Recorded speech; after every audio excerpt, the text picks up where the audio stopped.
Welcome, everyone, for our, I guess, early morning, evening for me broadcast of Lenin. I'm glad to have you guys on. It's a little early, so officially the transmission has not yet begun.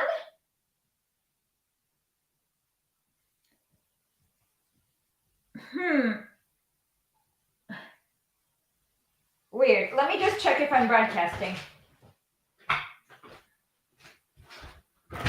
Hi, motherfucker! Sorry. Okay, just give me 1 minute to check if I'm broadcasting.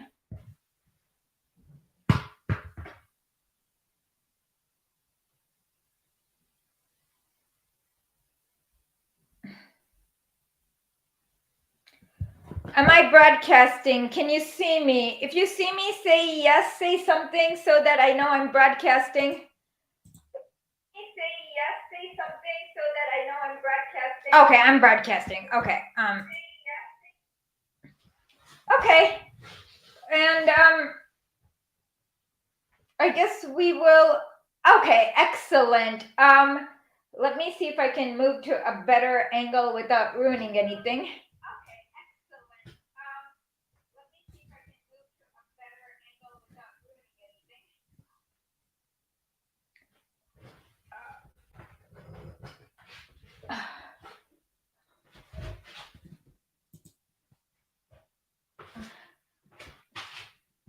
Okay, I did move to a better angle.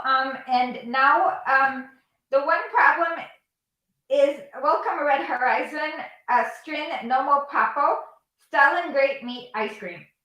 Okay, so if you're wondering why earlier today I tweeted out something like Putin, Stalin, meat, ice cream, fascist scum or whatever, it's because somebody suspected that the person I was replying to was a bot. And the best way to figure out if something is a bot is basically putting in some triggering keywords like Libya, ice cream, Stalin, Putin, fascist, civilization, whatever. And then if it's completely a nonsensical sentence, but then they seriously respond to it as though your sentence made sense, then you know they're a bot. So that's basically, I was just testing to see. And if they're not a bot, they'll usually be like, what nonsense are you typing? Or something like that. So that's how I know. Let's see. Is there anything that's important that has happened? Oh yeah, Zelensky spoke in the Congress of the United States. Oh yeah. And apparently Lukashenko gave his favorite. Sala is like pig fat. I'm literally reading this from the TASS website. Sala is pig fat. It's like kind of gross. I think it's gross. But there are people who eat it every day for breakfast. So apparently Lukashenko gave Sergei Shoigu his favorite homegrown sala and fresh bread as a gift. Interesting. And so Zelensky came with his gray sweatpants on. I don't really fault him for wearing sweatpants because Stalin wore his Adidas striped pants for his.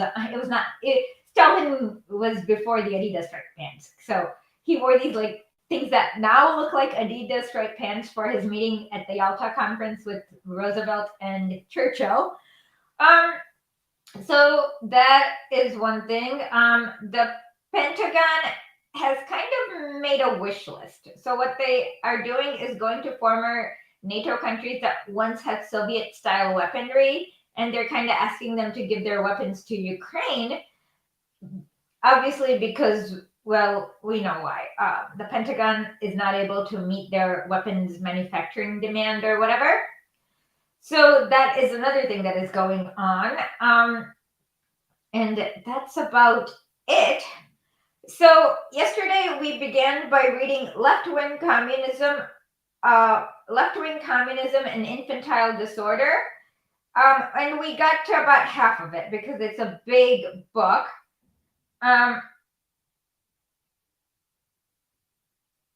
And yeah, and so we will continue reading this. And I will put this down here. For those of you who are live, unfortunately, the problem is that I can't share the screen, and also share, also like read it and look good at the same time. So we'll just have to follow along. But those of you who are watching this later, we'll superimpose the text along with the screen.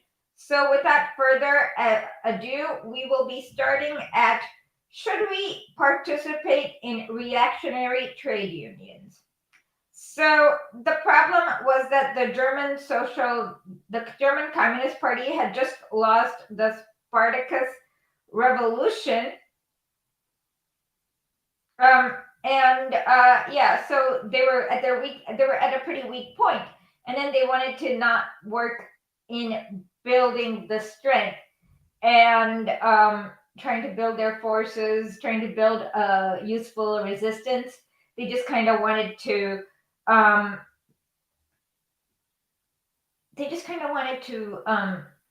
try to do like a October Revolution kind of thing. And Lenin's like, wait a minute, you just lost. How on earth are you going to do this like October Revolution-y thingy when you just lost?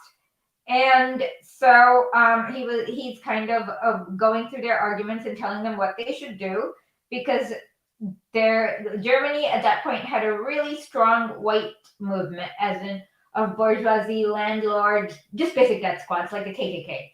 Well, like that's basically what the White Army is, anyways, kind of like the KKK.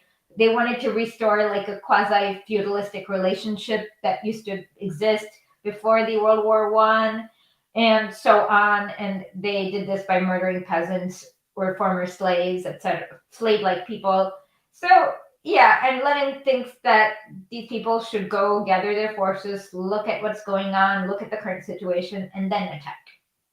So I know certain like Vosh basically skimmed through this or something, and he pretended that Lenin would have voted for Joe Biden. Niet. He would not have done that. He's basically telling the Germans that look, capital has regrouped. It's very strong now. And since when they were weaker during the Spartacus Revolution in 1917, and you guys weren't really able to make a dent, you guys have fewer forces, and there is a stronger right-wing movement in the Weimar Republic. And another thing is that for people who don't understand, you should read this book called you can't read this, it's probably in German, but you can at least look at the statistics. It's 4 years of political murder. And they look at, so what happened is that if a right-winger murdered socialists, they kind of got the slap on the wrist, kind of like what happened to George Zimmerman. And for socialists who murdered right-wingers, they were like executed basically. And so basically there was a war on the socialists and communists around this time. And it was like, the leader was Frederick Ebert, who was kind of like a Prussian landlordish person of bourgeoisie. So given this political situation, I'll be back. I just need a little bit of tea.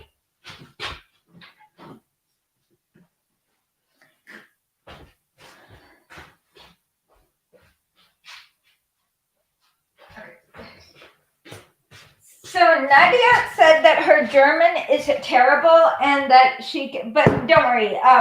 There have lots of like tables here.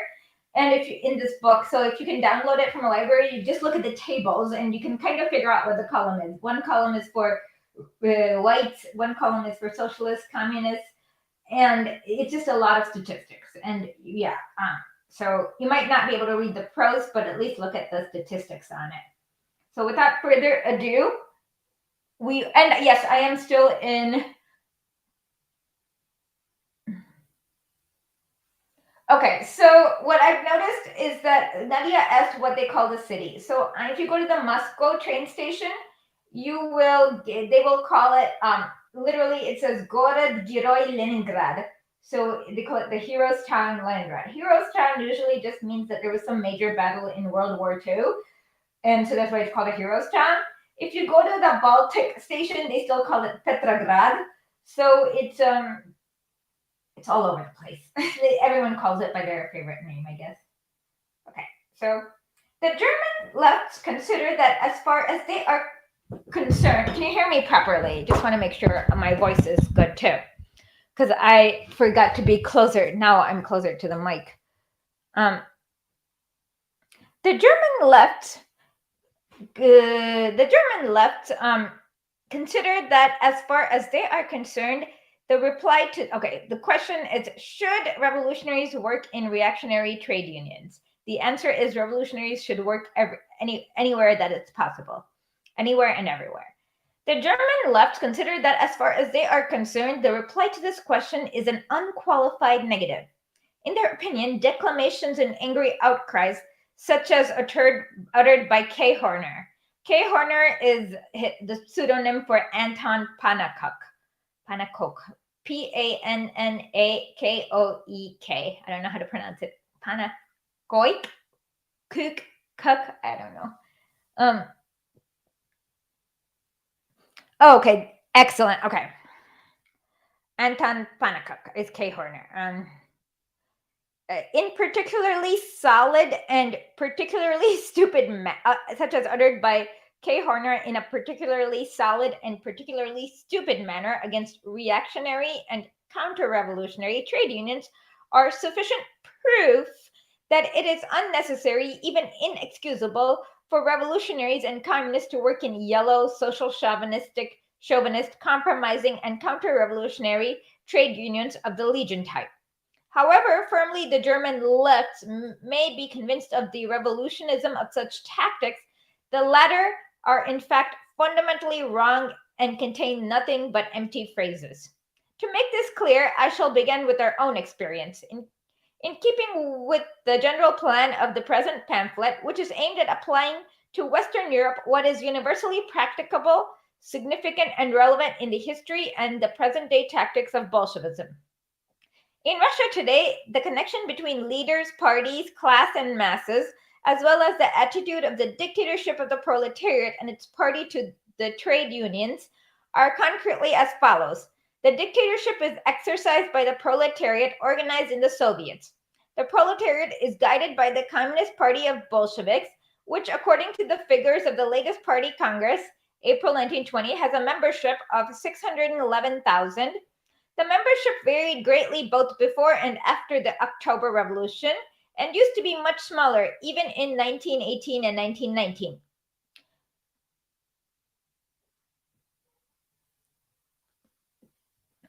We are apprehensive of an excessive growth of the party because careerists and charlatans who deserve only to be shot inevitably do all they can to insinuate themselves into the ranks of the ruling party. Last time we opened wide the doors of the party to the workers and peasants only when, in the winter of 1919, Yudenich was within a few versts of Petrograd. So one verst is about 1.7 kilometers. And Denikin was in Ariel, about 350 versts from Moscow. That is 375 kilometers from Moscow. When the Soviet Republic was in mortal danger and when adventurers, careerists, charlatans, and unreliable persons generally could not possibly count on making a profitable career and had more reason to expect the gallows and torture by joining the communists. The party, which holds an annual congress, the most recent basis of 1 delegate per 1,000 members, is directed by a central committee of 19 elected at the Congress. While the current work in Moscow has to be carried on by still smaller bodies known as the Organizing Bureau and the Political Bureau, which are elected at plenary meetings of the Central Committee, 5 members of the Central Committee to each bureau, thus it would appear it is a full-fledged oligarchy. No important political or organizational question is decided by any state institution in our party republic without the guidance of the party's central committee. In its work, the party relies directly on the trade unions, which, according to the data of the last Congress, April 1920, now have a membership of over 4 million and are formally non-party. Actually, all the directing bodies of the vast majority of the unions, and primarily, of course, of the All Russia General Trade Union Center or Bureau, the All Russia Central Council of Trade Unions, are made up of communists and carry out all the directives of the party. Thus, on the whole, we have a formally non-communist, flexible and relatively wide and very powerful proletarian apparatus by means of which the party is closely linked up with the class and the masses, and by means of which, under the leadership of the party, the class dictatorship is exercised without close contacts with the trade unions, and without their energetic support and devoted effort, not only in economic but also in military affairs, it would of course have been impossible for us to govern the country to maintain the dictatorship for 2.5 months, let alone 2.5 years. In practice, these very close contacts naturally call for highly complex and diversified work in the form of propaganda, agitation, timely and frequent conferences, not only with the leading trade union workers, but influential union workers in general. They call for a determined struggle against the Mensheviks, who still have a certain, though very small, following to whom they teach all kinds of counter-revolutionary machinations, ranging from an ideological defense of the bourgeoisie, democracy, and the preaching that the trade unions should be independent of proletarian state power, to sabotage of proletarian discipline, etc., etc. We consider that contacts with the masses through trade unions are not enough. In the course of our revolution, practical activities have given rise to such institutions as non-party workers and peasants' conferences. We strive by every means to support and develop and extend this institution in order to be able to observe the temper of the masses, come closer to them, meet their requirements, promote the best among them to state posts, etc. Under a recent decree on the transformation of the People's Commissariat of the State Control into the Workers' and Peasants' Inspection, non-party conferences of this kind have been empowered to select members of the state control to carry out various kinds of investigations, etc. Then, of course, all work of the party is carried through the Soviets, which embrace the working masses irrespective of occupation. The district congresses of Soviets are democratic institutions, the like of which even the best of the democratic republic of the bourgeoisie world have never known. Through these congresses, whose proceedings the party endeavors to follow with the closest attention, as well as by continually appointing class-conscious workers to various posts in the rural districts, the proletariat exercises its role of the leader of the peasantry, gives effect to the dictatorship of the urban proletariat, wages a systematic struggle against the rich bourgeoisie exploiting and profiteering peasantry, etc. Such is the general mechanism of the proletariat state power viewed from above, from the standpoint of the practical implementation of the dictatorship.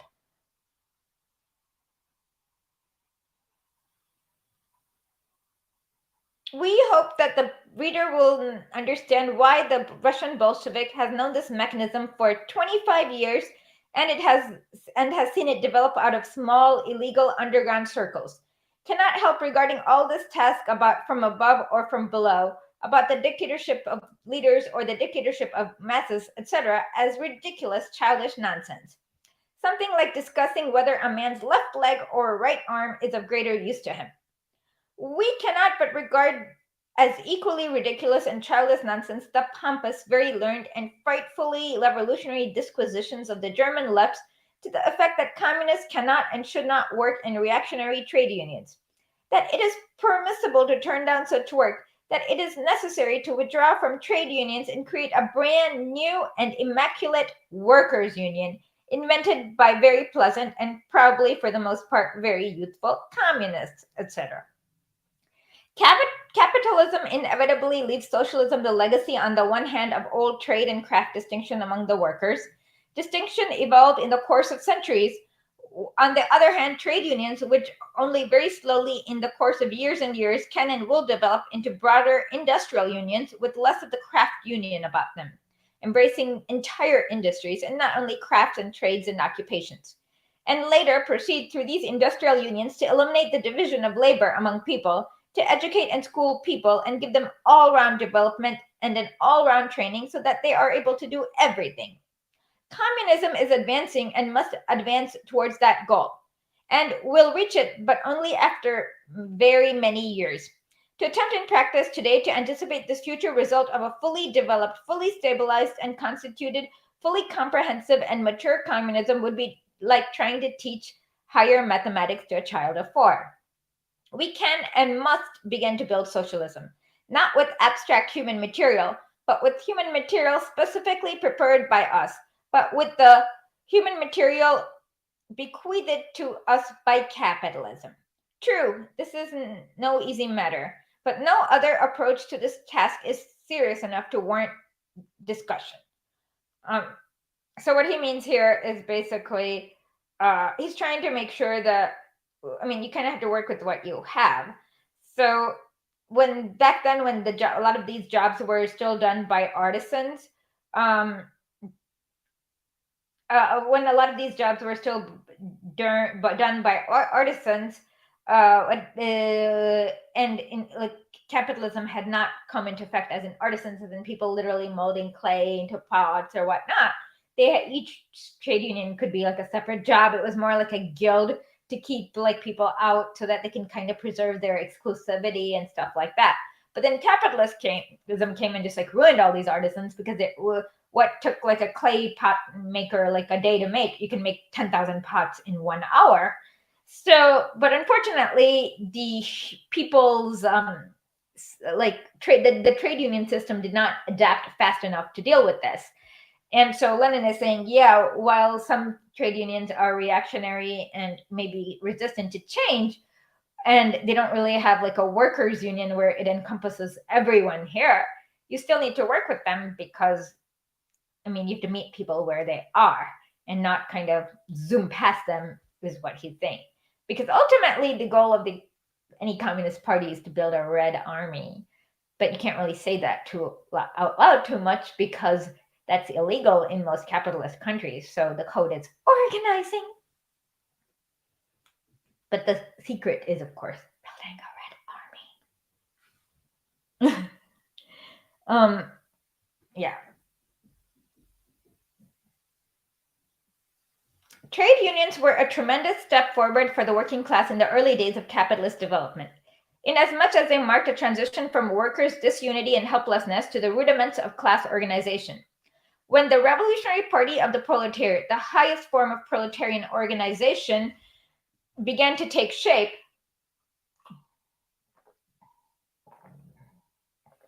the party will not merit the name until it learns to weld the leaders into one indivisible whole with the class and the masses. The trade unions inevitably began to reveal certain reactionary features, a certain craft narrow-mindedness, a certain tendency to be non-political, a certain inertness. However, the development of the proletariat did not and could not proceed anywhere in the world otherwise than through the trade unions, through reciprocal action between them and the party of the working class. The proletariat's conquest of political power is a gigantic step forward for the proletariat as a class, and the party must more than ever, in a new way, not only in the old, educate and guide the trade union. At the same time, bearing in mind that they are and will long remain an indispensable school of communism and a preparatory school that trains proletariats to exercise their dictatorship, an indispensable organization of the workers, and for the gradual transfer of the management of the whole economic life of the country to the working class, and not the separate trades, and latter to all the working people. Actually, listen to my interview with Jarvis Taylor. He's was the head of the CPUSA, and he says exactly that. You should think of unions as a school that'll teach you how to fight for your rights. Because you, as a single worker, if you go and be like, yeah, hey, I want a raise, the boss is going to say no. But then if you say, I'm going to stop all production until we get a raise, well, they're kind of going to have to do, because you don't really build you as a worker really don't build any well. I mean, you as a manager don't build things that people need. So that's why, but trade unions kind of teach everyone and help coordinate everyone to do that. At times they may be narrow, as in they might just be like, hey, I want a raise, as opposed to, we need to take over the world. So That's what he means by reactionary, because their final goal is not always we need to take over the world, but I want to raise within the capitalist system. But even if they start out that way, the idea of a good communist vanguard is eventually you'll get them to the place where they will be like, we need to take over the world. Okay, Byron said, let me see if I can do some weirdness while you see my big nose. I can. Okay. Byron says that, give me one moment. Byron's thoughts says, Brighton's thoughts says, honestly, this whole section of this book reminds me of how unions get co-opted by the boogie nowadays. Actually, they always got co-opted by the bourgeois.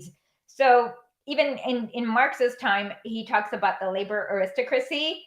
And I think one of the worst examples of that is Randy Weingarten. She is the head of the teachers union, and she like goes to Ukraine and she's like, I don't see any fascists here at Maidan Square in Kiev. I'm like, wait, what are you looking at? Like, how do you not notice all the swastikas and the Hitler tattoos? It was very it can be, and she even like worked with Bloomberg to do some sort of weird psycho charter school. So yes, the easiest, Solidarność is another example of where trade union leaders cooperate with capital. In fact, the AFL-CIO or CIO, they were basically supporting Pinochet in Chile back in the day. There was like a fake protest with truckers where truckers just kind of held up crap to make it look like Allende was not working properly, but it was actually the truckers doing it. And one of the union people were saying, well, yeah, the truckers were eating steak while we were all starving. And then when Pinochet came, everyone, like, it was illegal to form a union. You were basically a slave. I have tweeted about it, but I should do a broadcast about it, of how he had this, like, where even it didn't matter what the democracy said. Basically, it was just, if you were not useful to imperialism, they would just purge you. So yeah,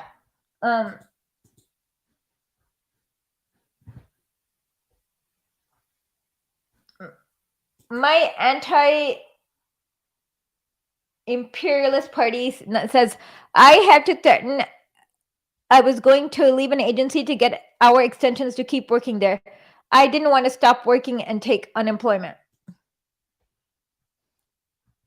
So yeah, and under Hitler, what happened is that he went and like killed all the union leaders and put in his thugs as union positions, and then the Nazi Party stole all the union money, and then the employers got to set whatever they wanted. Like, you had to get the employers' permission to even change jobs. And so, in fact, one of the labor organizations who toured Nazi Germany said that it was like slave-like conditions, and that was basically it, because Hitler literally went and killed all the union leaders and replaced them with his thugs. So yeah, union leaders can easily get co-opted when they're not under communism. And in the US, the same thing happened with the McCarthy's purge. They purged all the communist unions, and then what happened is that you got like cooperative unions who were not really fighting capital, but who wanted to align with capital.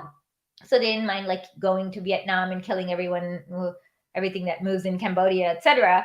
But then what we notice is that everyone's worse off because of that, because look at what happened. Once the Soviet Union collapsed, once Ronald Reagan came, the unions were dismantled, ripped apart, and no one's wages has risen or anything like that.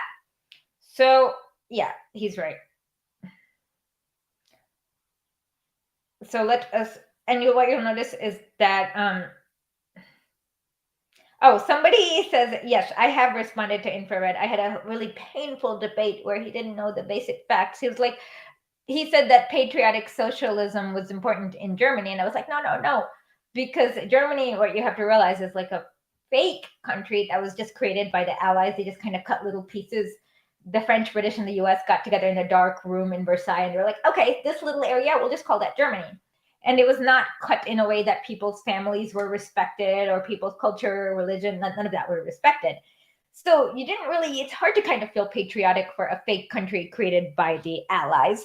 So the KPD's main mistake, the KPD actually did pretty well in the rural areas. The hardest part for them was actually the urban proletariat, because the SPD gave a lot of welfare programs to the urban proletariat, but didn't really trickle it down to the rural areas. And the urban proletariat thought that this like slow move to socialism would work. But then, of course, Hitler came and just went, "Ay, Scheiße!"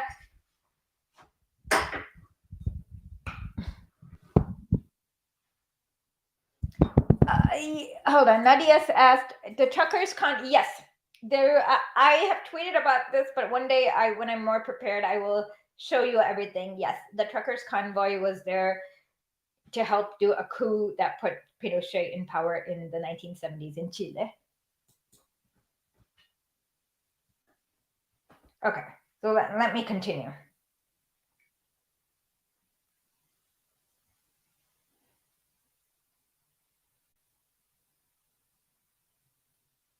I forgot where I was. In a sense mentioned above, a certain reactionism in the trade unions is inevitable under the dictatorship of the proletariat. Not to understand this means a complete failure to understand the fundamental conditions of the transition from capitalism to socialism. It would be egregious to folly this reactionism, or try to evade or leap over it. It would mean fearing the function of the proletariat vanguard, which consists in training, educating, enlightening, and drawing into new life the most backward strata of the masses, of the working class and the peasantry. On the other hand, it would still be the graver error to postpone achievement of the dictatorship of the proletariat when a time when there will not be a single worker within a narrow-minded craft outlook or with craft and craft union prejudices.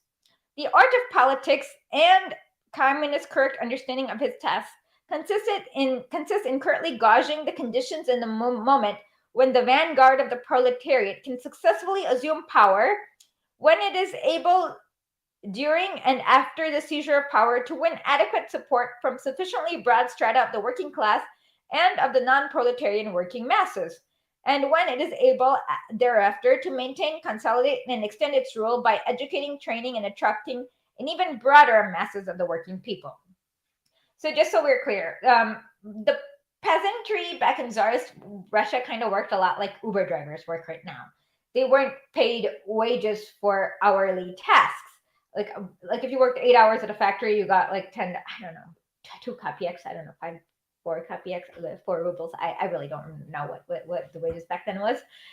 But the peasantry, what they had to do was they had to like till the field together, and then they got like 2/3 of the field that they tilled, and then they gave their lord 1/3 of the field crops yielded. So economically, they worked a lot like Uber drivers do, in that you can do work and not get paid, but then some people got paid a lot, and some people got paid very little. And so, because with factories, since everyone's doing the same task over and over, and everyone's kind of getting paid a lot, it's kind of really easy to see why you need a communist dictatorship. But unfortunately, when you have peasantry, where it's kind of like the Uber drivers, where you get some Uber millionaires, and then most people are just like really, really, or it could be like content creators on YouTube.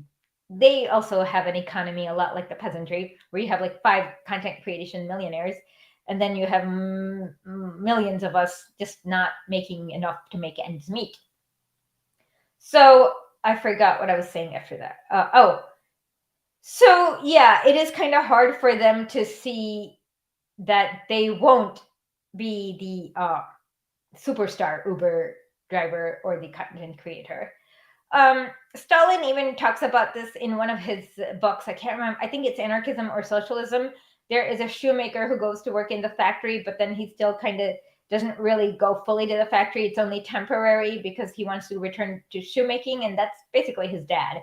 So that transition period between him being a shoemaker versus a factory worker, it was hard for him to adjust to seeing that he'll never get his shoemaking shop back, because the factory, you can like make 10,000 shoes in 1 hour, as opposed to a cobbler making 1 shoe I don't know, however long they take. And the factory will always undercut it. So during that phase of development, a lot of the people who are kind of in the transition phase don't really like want to be that one millionaire and don't understand that it's never going to happen to them. These are just myths of opportunity, in order to paraphrase Bain.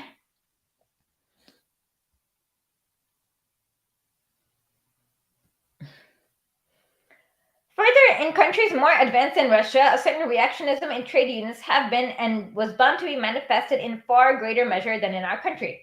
Our Mensheviks found support in the trade unions and, to some extent, still do in a small number of unions. As a result of the latter's craft narrow-mindedness, craft selfishness, and opportunism. The Mensheviks of the West, I like that, Mensheviks of the West, have acquired a much firmer footing in the unions. There are craft unions, narrow-minded, selfish, case-hardened, covetous, and petty bourgeoisie, labor aristocracy, imperialist-minded and imperialist-corrupted, has developed into a much stronger section than in our country. That is incontestable. Here he calls out the struggle against the Gumpers. Samuel Gumper was like a crazy anti-communist. He was for the AFL or maybe the CIO before they merged, but he was totally psycho and he was completely corrupted by the bourgeoisie. And yeah, he's not a cool person. In fact, what's his name? Not Bill Browder, not Browder. William, I can't remember his name. He's American. He was part of the CPUSA. William, he wrote a book against the Gumpers in his book Labor Aristocracy. Why can I not remember his name? His name is William. Can somebody remind me his name? It's just not coming to me right now. William, he wrote the book. Somebody help me with this. William something. He wrote the book, The Labor Aristocracy.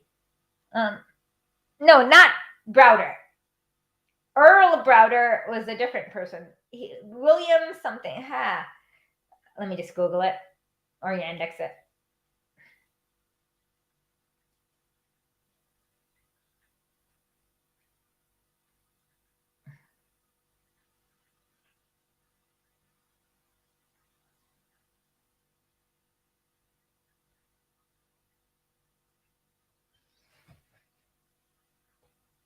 William.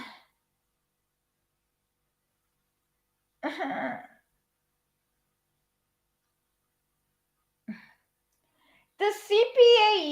CPUSA is not garbage. The problem is that they are filled with a lot of scared people who still the CPUSA had to kind of close down and get very narrow and very what's the right word? Very insular in order to survive the Fourth Reich during the Cold War era, and they just haven't adopted.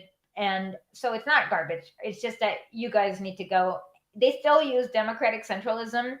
So if you guys were to go and be part of it and do more educating, more theory reading, and just pull out the cobwebs, it'll be fine. And you can't really say what they did during the McCarthyist phase was wrong because they survived. It still exists. It's still a good organization. They do a lot of practical training, a lot of good work. It's just that, and then their Twitter account is managed by really cringeworthy boomers. So you guys really somebody needs to take over their Twitter account. Their Twitter account is filled with cringeworthy boomers, unfortunately. So their Twitter is not exactly everything they do, but yes, I can check out YCL New York City. They are pretty up and at it. It's just that their Twitter account is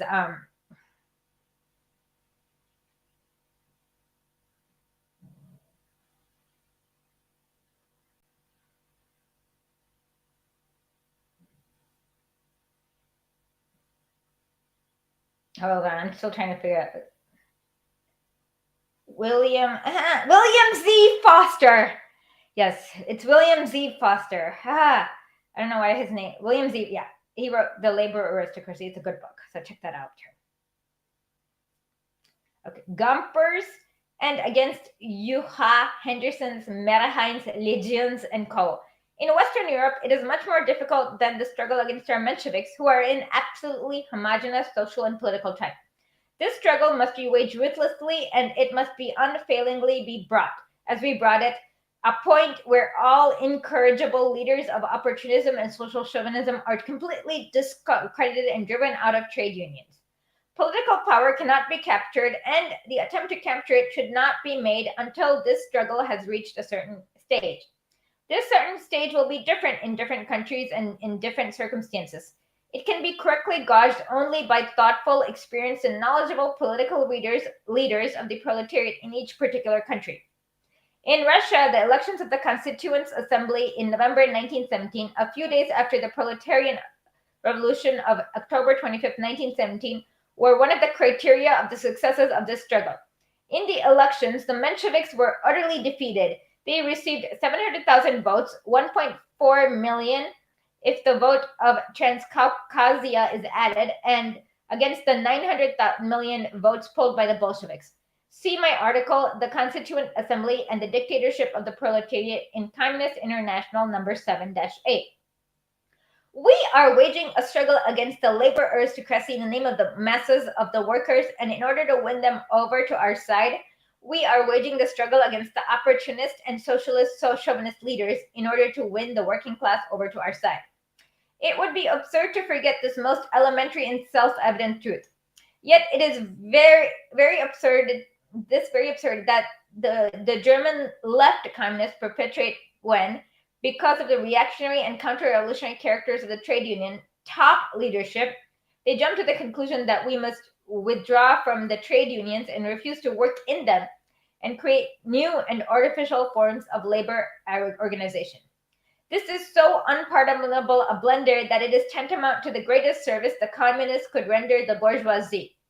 Like all opportunists, social chauvinists, and Kautskyite trade union leaders, our Mensheviks are nothing but agents of the bourgeoisie in the working class movement. As we have always said, the Mensheviks are, or labor lieutenants of the capitalist class, to use the splendid and profoundly true expression of the followers of Daniel de Leon in America. To refuse to work in the reactionary trade unions means leaving insufficiently developed or backward masses of workers under the influence of reactionary leaders, the agents of the bourgeoisie, the labor aristocrats, or workers who have become completely bourgeoisie. C. F. Engels' letters to Marx in 1858 about the British workers. This ridiculous theory that communists should not work in reactionary trade unions reveals with the utmost clarity the frivolous attitude of the left communists towards the question of influencing the masses, and their misuse of clamor about the masses. If you want to help the masses and win sympathy and support of the masses, you should not fear difficulties or pinpricks, chicanery, insults, and persecution from the leaders, who, being opportunistic and social chauvinists, are in most cases directly or directly connected with the bourgeoisie and the police. But absolutely work wherever the masses are to be found. Let's repeat this. And must absolutely work wherever the masses are to be found. You must be capable of any sacrifice, of overcoming the greatest obstacles in order to carry on agitation and propaganda systemically, perseveringly, persistently, patiently in those institutions, societies, and associations, even the most reactionary, in which proletarians are. Hold on one second. Let me invite Lumpy Louise, because then we can get this. Hold on.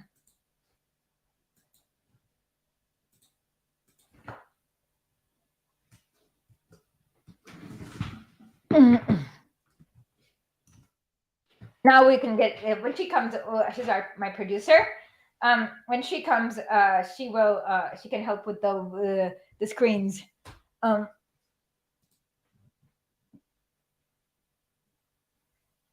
Okay, let me see if there's meanwhile. The union I'm in became a big, I'm sorry about that. Yeah, the best thing is to kind of actually read Georgy Dimitriev's Popular Front. He explains how to navigate within the most reactionary trade unions and things like that. So when you read Georgy Dimitriev, he's very good at that. He'll give, it's almost like a step-by-step instruction.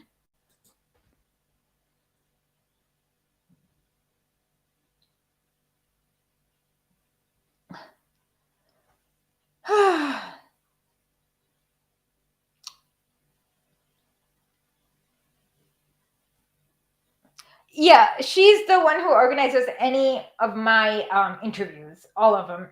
I would be lost without her. So definitely speak to her. Um,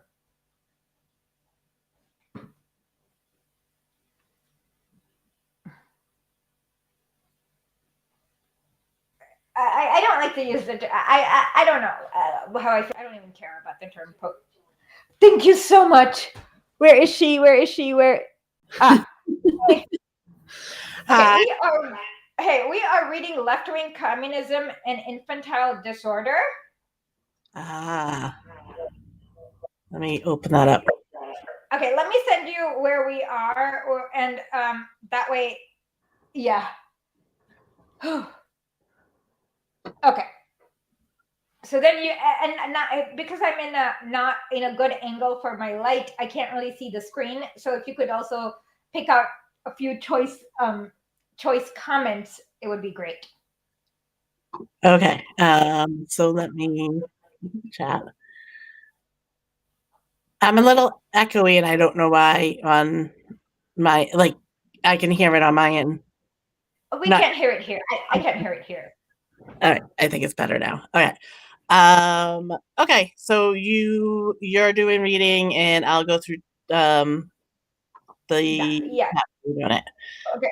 So we are at the section that begins with the ridiculous theory that communists should not work in reactionary trade unions. It's after C.F. Engels' letters in 1858 about the British workers. What happened to me? Weird. Okay. I like this one better. Okay, perfect. Yeah, you. I don't know if you can make me small because I'm not going to go on camera either. If I don't know if that's. I don't know how to make you small.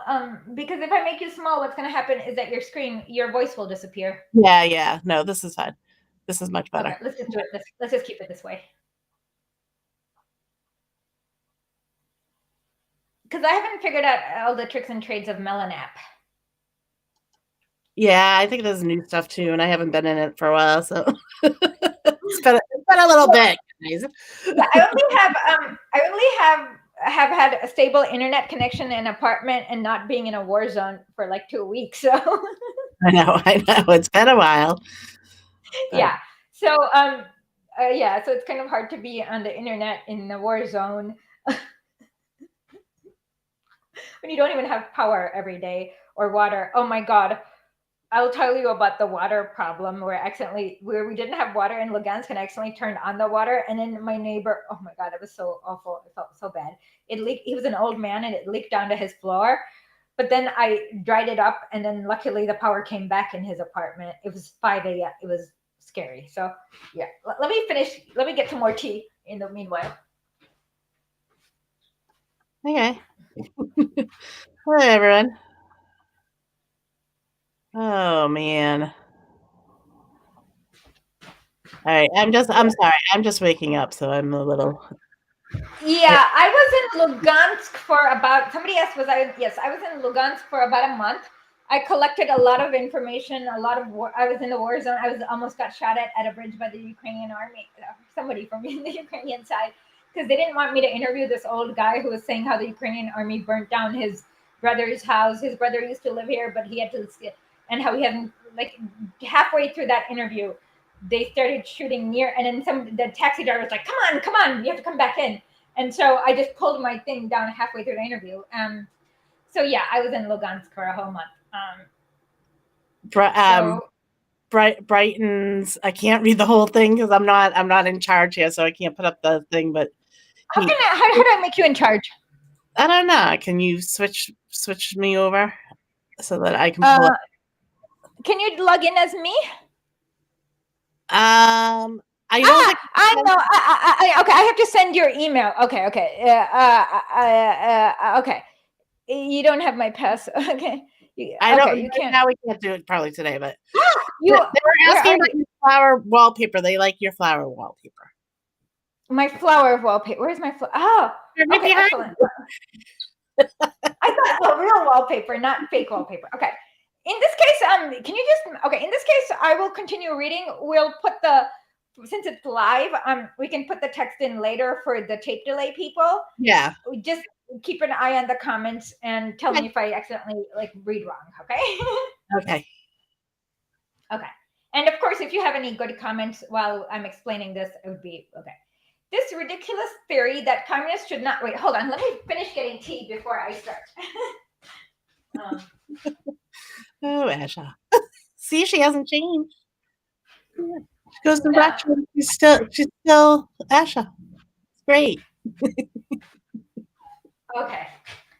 So, yeah, oh yeah, I saw like you in one more thing about Lukansk. You can't go about 2 feet, 10 feet with. I saw 5 mass graves. There's footage. It's coming out. It's getting. There's a lot of footage. So it's just. I have 1 month of footage that I need to edit, and it's hard and slow. But eventually, yeah, it'll come out. When were these? When were these graves from, though? Like, were they from They were from Pravi sector, and we don't know. Oh, Some all right. farmer discovered it in his backyard. 2014 on. No, they looked fresher than that. I can send you a video, but okay. Okay. Much fresher than that. But they're from Pravi sector, because there was a Pravi sector sign in like some shed near his house. Yeah, it was gross. And the thing is that there are so many mass graves that they can't. Oh, I also interviewed 2 soldiers who were tortured by the Ukrainian army. One of them was really young, and I think he was very distressed. He didn't make eye contact at all, and it was hard for him to talk about it. Yeah. I mean, yeah. You're gonna think of what the PTSD and then it just being an original. Yeah. Okay. Let me continue. Go ahead. Okay. Ridiculous theory. Okay. If you want to help the masses and win sympathy and support of the masses, you should not fear difficulties. Okay. I got through this. You must. Okay. I also got this. Okay.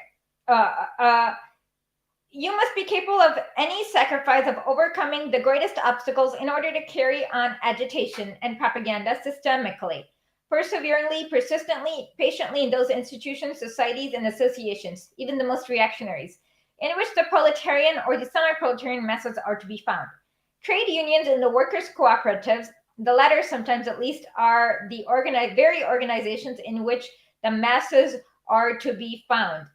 According to the figures quoted in the Swedish paper Folkets Dagblad Politiken of March 10, 1920, trade union membership in Great Britain increased from 5,500,000 at the end of 1917 to 6,600,000 at the end of 1918, an increase of 19%. Towards the close of 1919, the membership was estimated at 7,500,000. I have not got the corresponding figures for France and Germany at hand, but absolutely incontestable and generally known facts testify to a rapid rise in the trade union memberships in these countries too. These facts make crystal clear sometimes that it is confirmed by thousands of other symptoms, namely, the class consciousness and the desire for organizations are growing among the proletarian masses. Among the rank and file, among the backward elements, millions of workers in Great Britain, France, Germany are for the first time passing from a complete lack of organization to the elementary, lowest, simplest, and those still thoroughly imbued with bourgeoisie democratic prejudices, most easily comprehensible form of organization, namely the trade unions. Yet the revolutionary but imprudent left communists stand by crying out, the masses, but refusing to work within trade unions on the pretext that they are reactionary and invent brand new immaculate little workers' unions, which are guiltless of bourgeoisie democratic prejudices and innocent of craft or narrow-minded craft union sins.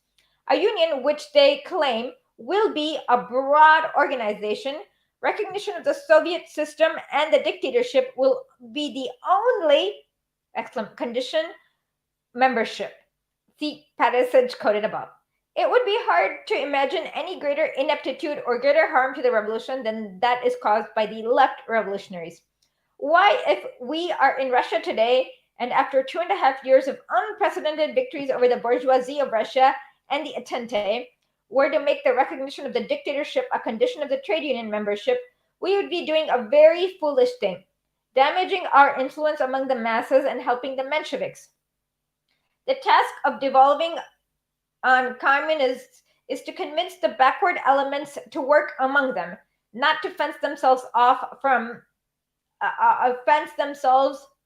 not to fence themselves off from them with artificial and childishly left slogans. There can be no doubt that the Gompers, he's the AFL or CIO psycho. He was very he was like really psycho. The Hendersons, the Yon Hao, and the Legions are very grateful to those left revolutionaries who, like the German opposition, on principles. Heaven preserve us from such principles. And some, like the revolutionaries in the American industrial workers of the world, advocating quitting the reactionary trade unions and refusing to work in them. These men, the leaders of opportunism, will no doubt resort to every device of bourgeoisie diplomacy and to aid the bourgeoisie government, the clergy, the police, and the courts to keep communists out of trade unions, oust them by every means, making their work in the trade unions as unpleasant as possible, and insult, bait, and persecute them. We must be able to stand up to all this, agree to make any sacrifice, even if it needs to be to resort to various stratagems, artifices, and what does artifices mean? And illegal methods to evasions, subterfuges, as long as we get into the trade unions, remain in them, and carry on communist work within them at all costs. Under Tsarism, we had no legal opportunities whatsoever until 1905. However, when Zubetov, agent of the secret police, organized Black Hundred. Okay, so the Black Hundreds are like a death squad that just mowed down the peasants. And Zubetov was the head of the Ahrana in Tsarist Russia. So Zubetov apparently organized a Black Hundred Workers Assembly. So that's kind of like, I don't know, a death squad workers assembly. Yeah. The artifices just means like trickery. It's like using devices to trick people. Like, oh, yeah, that's all that means. You should do any means necessary. Yes. Organized Black Hundred Workers Assembly and Working Men's Society for the purpose of trapping revolutionaries and combating them. We sent members of our party to those assemblies, and in these societies, I personally remember one of them, Comrade Babushkin, a leading St. Petersburg factory worker shot by the order of the Tsar's general in 1906. So Babushkin was a worker. There's a really cute picture in the St. Petersburg museum of like Lenin with Babushkin. So Babushkin means a little grandpa in Russian. That's not his real name. No one knows his real name. But he started out as somebody who could not read, and he was participating in Lenin's Marxist study circle. And then at the end, by the time 1905 happened, he was actually like managing his own newspaper for workers. Like he went from somebody who didn't know how to read to 10 years later, like being a journalist or managing and he was shot in one of the Tsar's camps, and thousands of people came out to his funeral, and Lenin even wrote a tribute to Babushkin. It's very cute.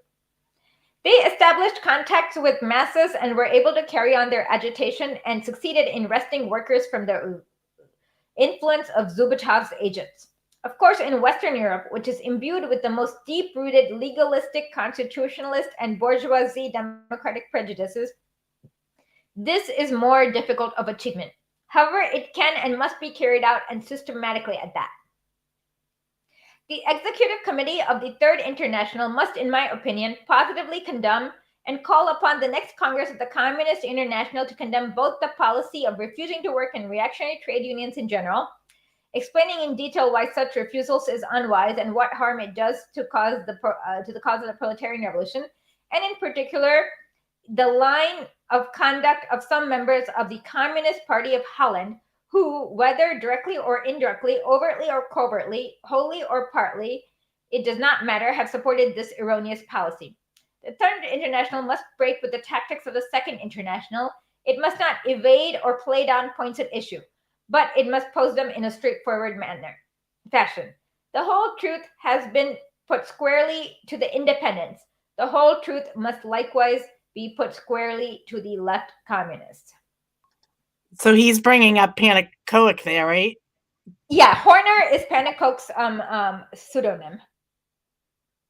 Yeah. You were mentioning that earlier. Okay. Yeah. So he brings up, yeah. So our next piece that Janet and I are getting ready is we're gonna call it the Proletarian Revolution and the Renegade Chomsky. Yes, Because Chomsky was Panakoic, so I've been looking into him. So yeah, Chomsky like praises Panakoic, and he's like, Panakoic was a mainstream Marxist, but we have forgotten who he is because he's a loser. And I'm like, yeah, that's the best reason why you should forget who he is, because he's a fucking loser. And why would you want to copy a bloody loser? man. Like, there is a Lenin statue in every continent, including Antarctica, is what I learned today. Oh, nice. Yeah. So this Soviet explorer who was exploring, he found like some octopus that was like buried deep in Antarctica. It's like crazy. There are these like octopuses that are humongous and they're buried deep somewhere in the ocean. He discovered them and he put up a little Lenin statue there where he discovered these like weird octopuses. So yeah, so and that's why everyone knows who Lenin is, and there's a Lenin statue everywhere, including Antarctica. Who's Panakoic? How do you pronounce his name, Janet? Do you know? I would say Panakoic. Panakoic. Okay. Yeah, the end is Koek. So Yeah, I was like at first I was like they're looking Panakoic. everyone in the chat is looking for places to move to out of the U.S. Come to Russia. Yeah, Russia's fun if you can bear the cold and the fact that it gets dark at 4 p.m.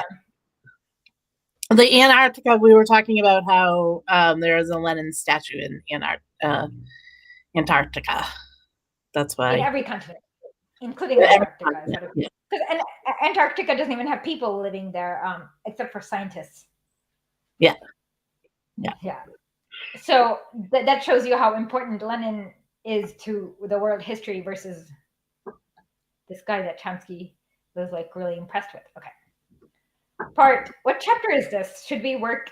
So you were in, the trade union. So the next one is, should we participate in bourgeois parliaments? Okay, let me share this again. Thank you. And super chats are always appreciated, of course, if they're enabled. I don't even know if I've enabled them. So Abdulaziz Elijah Fanan, which we will have on soon to talk to us about Morocco. We're planning on having a super episode with him. He said that I want to learn a revolutionary leadership in China and come back to apply it. So in one of the universities, there is a degree on Marxism-Leninism with that you can like actually go get like your master's degree in. I forgot which. I can't, or maybe it starts with a T. I can't really pronounce that university. It's in the north. But yeah, maybe there are more universities like that. But at least one has the one where you can specialize in this.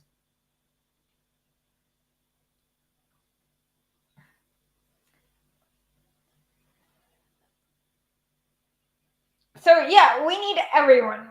People who are, somebody says, yes, we definitely need people to stay in the U.S. and people who are unhappy in the U.S. should also try to, I guess, if you can find a way to come out. If you're not safe here, like there's certain groups that are becoming unsafe here. So yeah, they definitely should if they have to look to move out. But yeah, like, I agree. I'm too old at this point to move out, and I take care of my father. So we've had offers to go to Canada or Ireland, but because I have family in both, but I'm stuck here. Yeah. So, like I said, we need both, and both can be useful. Like Lenin was outside of Russia for most of his life because he was in exile, but he was still able to help with the revolution. So, and being in Russia, without those in Russia, like they could not have done it. So you need both.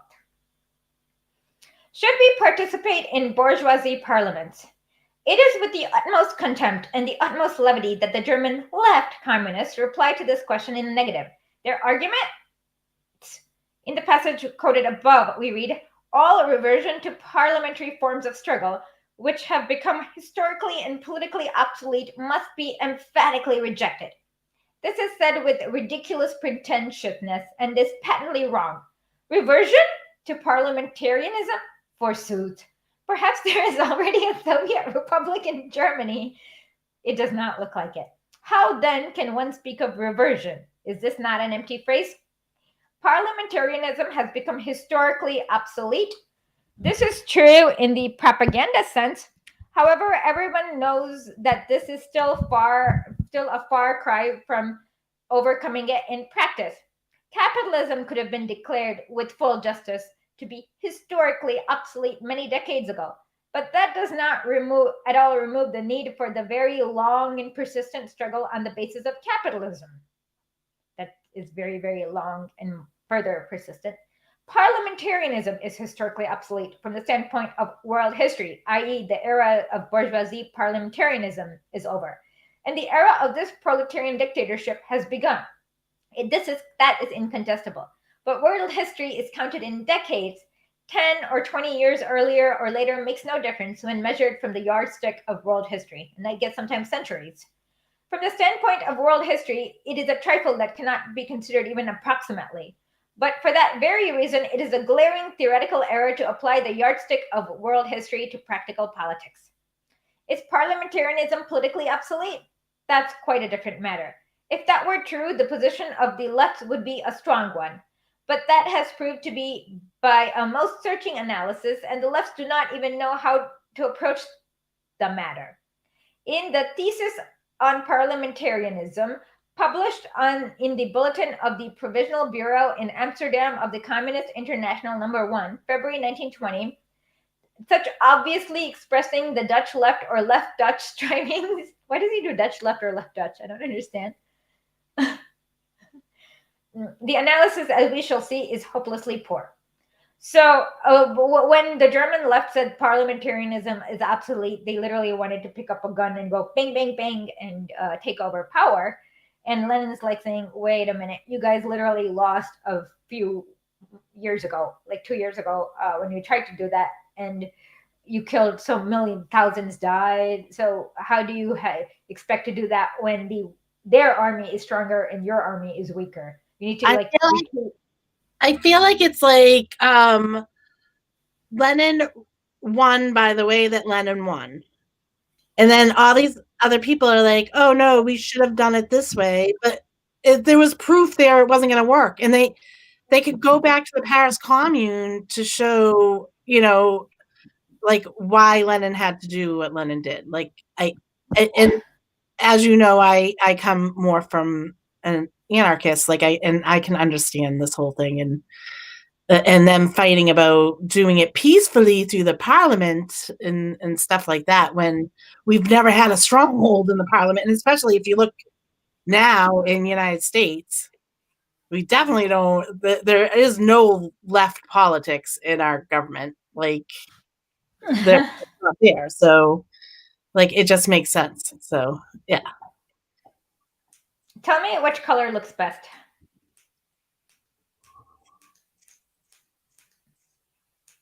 I think I like the more yellowy on you. Tell me when I get to this one. Well, go one back because I think it was a little. That one's good, but yeah, I like that one. Okay, I'll go back to. So I can only go forwards on this meter. Oh. So tell me when I hit the right color, okay? Okay. All right, stop right there. Now I have the same thing. Yeah, like right there. That's good. Okay. I can go duller or brighter. I think you are okay, like medium in between. Tell me, I can go back or forward. That's like good? You don't want too much. Yeah, you don't want too much.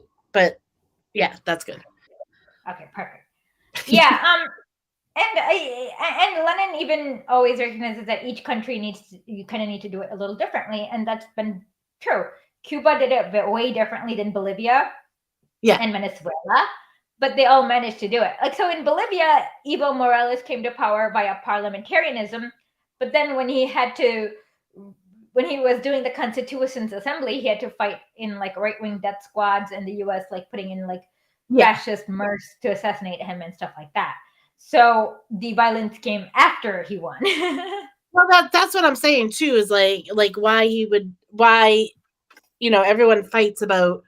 Oh, Lenin did this he kept a state. Well, he had to keep the state, and any of those countries that you're mentioning, we saw what happened. Like so, he gets it through a parliamentarian. He gets to be president, but was the United States just hovering over him to coup him at any given moment? So, Yeah, like, but yeah, and even now the right wingers in Bolivia are like they have caught them like so in Bolivia they were very because they had like there was very militant organizations. The coup only lasted very temporary, like less than a year, because they couldn't land their planes without the militias had like taken over the airports, and they could not land their planes safely from Sucre, which is the capital, which is like thousands of feet high. So they had to agree to an election, but they knew that the minute you give an election, Mas is going to win overwhelmingly. Um, and so they had to do that, but only because of all the fact that they took over. They just and the U.S. Army could not even bring in supplies because again, there's nowhere to land because of the way Bolivia is. So they were just kind of spinal, like their hands were twisted like that. Um, yeah. but No, uh, but the violence always happens because that's how counter-revolutionaries work, is that they're just not going to accept them losing power. They'll go completely, they'd rather start another world war before accepting a little loss in power. going back to the other conversation about moving out of the United States, Nadia talks about something about bank accounts in the U.S. getting frozen and stuff like that. Yeah, and yes, actually, you really have to, you have to plan for that. Like, plan on getting your money in ways. Yeah, somebody had some problems, still does have problems with the money, getting Yeah. money from, yeah. It's very complicated. With the sanctions, because they do this on purpose. You're only allowed to transfer $500 a month, so it's like to keep you like from. It's done on purpose. Like it has no purpose, right? Other than to keep you. Yeah, they want to mess with that. I was telling Asha, like, I didn't find this out until this year, but W.E.B. Du Bois, the reason why he died in Africa, because at the end of his life, he realized, oh, I was wrong. Like, we shouldn't have been trying to work through capitalism. The Black community shouldn't have been doing that. They should have been going for socialism. And he makes a statement, and then all of a sudden he can't come back in the United States because they let his passport expire and then won't give him a new one. Yeah, he was just but he did go to China and became a member of the Communist Party at a very late, past 85. Yeah, he was like 88, I think, is when he did. Yeah, there's a really cute picture with him with Mao. And for me, what's more impressive is Fred Hampton at age 20 had already met with like world leaders like Mao, because I did not know he was only 21 when he was killed. Yeah, he was young. Yeah, I mean, it's impressive. Like, I'm not meeting with world leaders at age 20. Okay. I forgot where we were. Is parliamentarianism politically obsolete? If this were, no, okay. Dutch left Dutch. Okay. In the first place, contrary to the opinion of outstanding political leaders as Rosa Luxemburg and Karl Liebknecht, the German lefts, as we know, considered parliamentarianism politically obsolete even in January 1919. We know that the lefts were mistaken. This fact alone utterly destroys a single stroke the proposition that the parliamentarianism is politically obsolete. It is for the left to prove why their error is indisputable at that time is no longer an error. They do not and cannot produce even a shred of proof. A political party's attitude towards its own mistakes is one of the most important and surest ways of judging how earnest the party is and how it fulfills in practice its obligations towards its class and working people. Let me repeat this. A political party's attitude towards its own mistakes is one of the most important and surest ways of judging how earnest the party is and how it fulfills in practice its obligations towards its class and the working people. So this kind of reminds me of the alleged mistakes people made when they were voting for the Iraq War, right, Janet? Yeah. or any other quote unquote mistakes that the U.S. any party in the U.S. The fact that they don't have their attitudes towards their mistake is a sure sign that they don't really plan on representing you. No. Yeah, this part is so profound to me. Like it just, when I first read it, it just like jogged I don't know, it jogged something in me. And I was Yeah. like, Well, it's even like right now what they're doing. They have Zelensky come in front of the Congress, and they're giving him another $45 billion, and like they are not representing us because they're not. The child, whatever that tax thing, they were giving money for the children, and they didn't continue it. And then that's cut out. That was cut out, but the money to Ukraine, that will go to Ukraine. So how is that representing your people? You're not representing them. And the fact that the Democratic Party does like a PR scam over every of their quote unquote mistakes, or like basically it's not really mistakes. It's like when they get caught. It's like when they get caught, right? Or when it becomes unpopular to have that strain, or so, you know what I mean? Like they don't recognize me.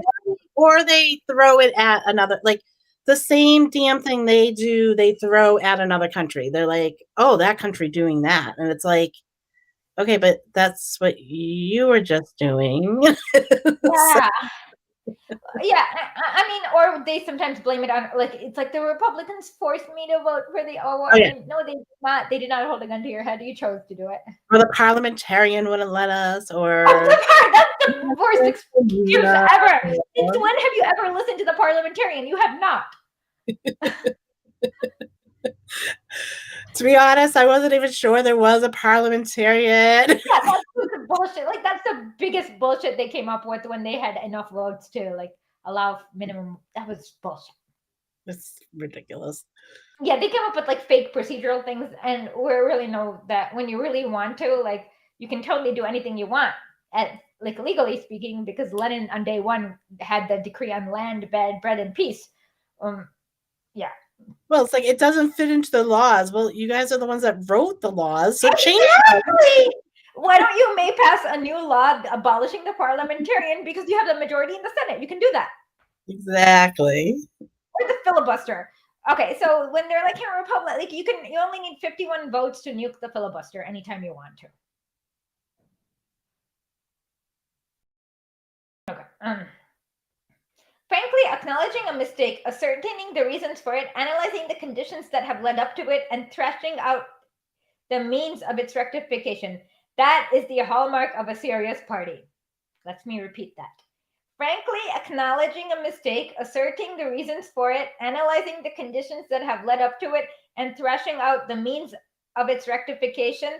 That is the hallmark of a serious party. Yeah. That is how it should perform its duties, how it should educate and train its classes and the masses.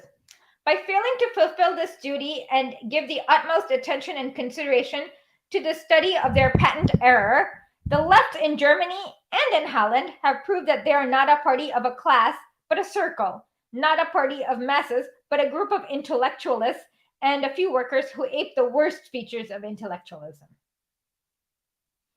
Second, in the same pamphlet of the Frankfurt group of the left, which we have already cited in detail, we read, millions of workers who still follow the policy of the center, the Catholic center, are counter-revolutionary. The rural proletarians provide the legions of counter-revolutionary troops. Page 3 of the pamphlet. Everything goes to show that this statement is far too sweeping and exaggerated. This reminds me of everyone who claims like every Trump voter is like terror. You know what I mean? You mentioned this, Janet, remember? What? I'm sorry. What were you saying? Because I was like, okay. So basically, okay. Let me read this again. Okay, the second pamphlet of the Frankfurt groups of the left, which we have already cited in detail, we read, millions of workers who still follow the policy of the center, the Catholic Center Party, are counter-revolutionary. The rural proletarians provide the legions of the counter-revolutionary troops.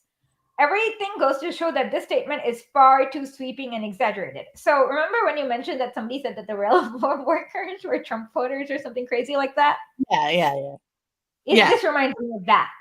Yeah. So yeah, I put up a thing on the railroad workers, and then there was just so many comments that, oh, I don't care about the railroad workers because they all voted for Trump. And I'm like, that How do you know doesn't, what they wanted? yeah, you don't know this. And since more than half of the people in the United States don't vote anyways, then we'll do. Yeah. Mm. But of course, they could have also like do what they did do in Russia and claim that of course it's illegitimate. Why do you think 99% don't want to have fascist Nazi child rapists in power? You know what I mean? I know, no kidding. They could have claimed that too. Like they could have twisted that and said like, oh, how the railroad workers voted, it was illegitimate because they like they do in Russia. Even though you understand that the choice in these referendums was, do you want Nazi child rapists or not them? And when you have that in the ballot, it's like there's only one way the ballot can go. You know what I mean? Yeah. I'm getting more tea. More tea. Because my throat gets dry, so I need some tea, right? And I'm Indian. How can I not drink lots of tea? my Lenin cup. And this is what he says. He says, "Uchitsa, uchitsa, y еще раз uchitsa." It means learn, learn, and learn again. There you go. Yeah, Lenin's never wrong, as I tell you. Okay. But the basic fact set forth by the inconvertible and its acknowledgement by the left is particularly clear evidence of their mistake. How can one say that the parliamentarianism is politically obsolete when millions and legions of proletarians are not only in favor of parliamentarianism in general, but downright counter-revolutionary? It is obvious that parliamentarianism in Germany is not yet politically obsolete. It is obvious that the lefts in Germany have mistaken their desire, their politico-ideological attitude for objective reality. This happens way too often in the US, don't you think too? Oh, yeah. Yep. That is the most dangerous mistake for revolutionaries to make. In Russia, where over a particularly long period and in particularly varied forms, the most brutal and savage yoke of Tsarism produced revolutionaries of diverse shades, revolutionaries who displayed amazing devotion, enthusiasm, heroism, and willpower. In Russia, we have observed this mistake of the revolutionaries at very close quarters. We have studied it very attentively, and we have a first-hand knowledge of it. That is why we can also see it especially clearly in others. Parliamentarianism is, of course, politically obsolete to the communists in Germany. But that is the whole point. We must not regard what is obsolete to us as something obsolete to the class or to the masses. Here again, we find that the left do not know how to reason, do not know how to act as a party of class, as a party of the masses. You must not sink to the level of the masses, to the level of the backward strata of the class. That is incontestable. You must tell them the bitter truth. You are in duty bound to call their bourgeoisie, democratic, and parliamentary prejudice what they are, prejudices. At the same time, you must soberly follow the actual state of the class consciousness and preparedness of the entire class, not only of the communist vanguard, and of all the working people, not only their advanced elements. So what he's saying is that, so if you have like racists in your trade union, you should not also like pretend to be like you should not also like spread racists, but you should like try to elevate them so that they're no longer racists. But you should not also go to them and be like, you fucking racist, right? Well, yeah, there's two ways of that. You can't be hand in hand with them working for something. You need to elevate them. You need to have them learn to get rid of that stuff. You know, the baggage that they were propagandized into knowing. But you know, and so you can't like when that's the whole thing when they say like, oh, let's work with the right. It's not work with. We need to work on the right. Do you know what I'm saying? We need to work on the right. That is a beautiful way of putting it. That's Lenin-esque. You want to work with the right. It's fine. Like my brother is conservative. I've talked to him. It took me years to get him. He still won't totally, say this, but Here's he how he agrees votes with so much. inside of a reactionary bourgeoisie Yeah, republic, in my but he, opinion. he he understands it a lot better now. Like, and he Mhm. understands the issues. He doesn't. He's not correct. He's not fully correct on stuff, but he at least has elevated to understanding.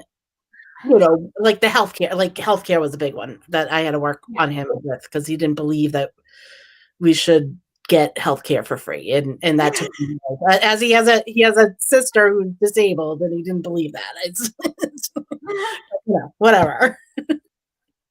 Well, I mean, yeah, it's the same way. I mean, in lots of ways, like I've like when somebody in the US says something like Venezuela is a failure, I can bring out the charts and explain to them how Venezuela is a success compared to what they imagined.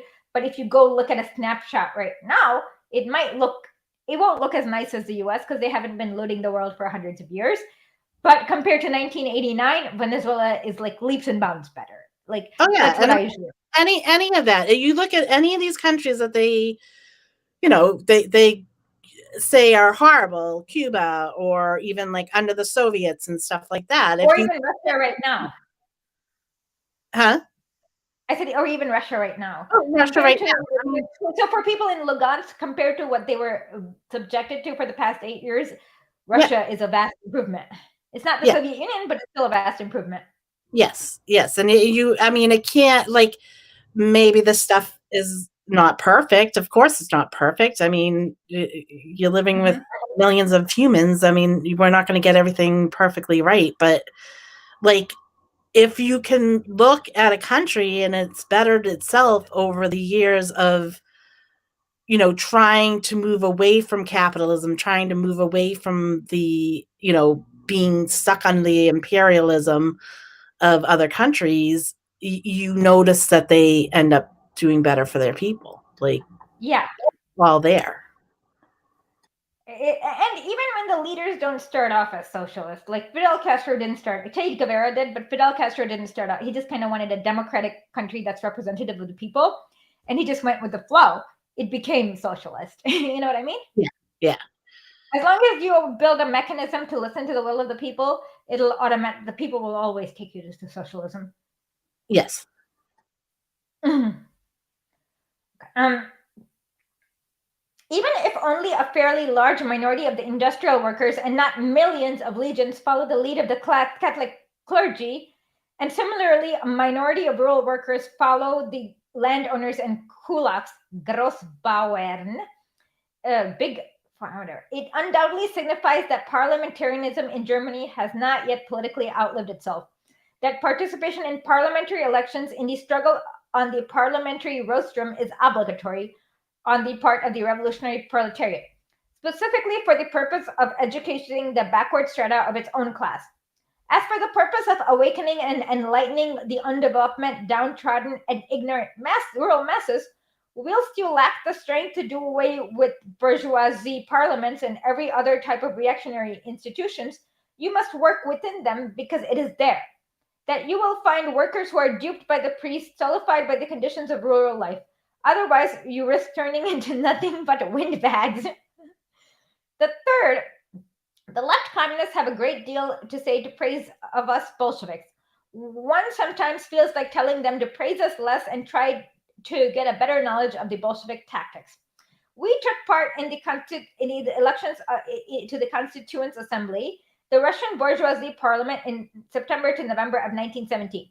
So this was done after the October Revolution. They kind of had elections just because Lenin knew that most people in the remoter areas didn't know how to deal with anything besides.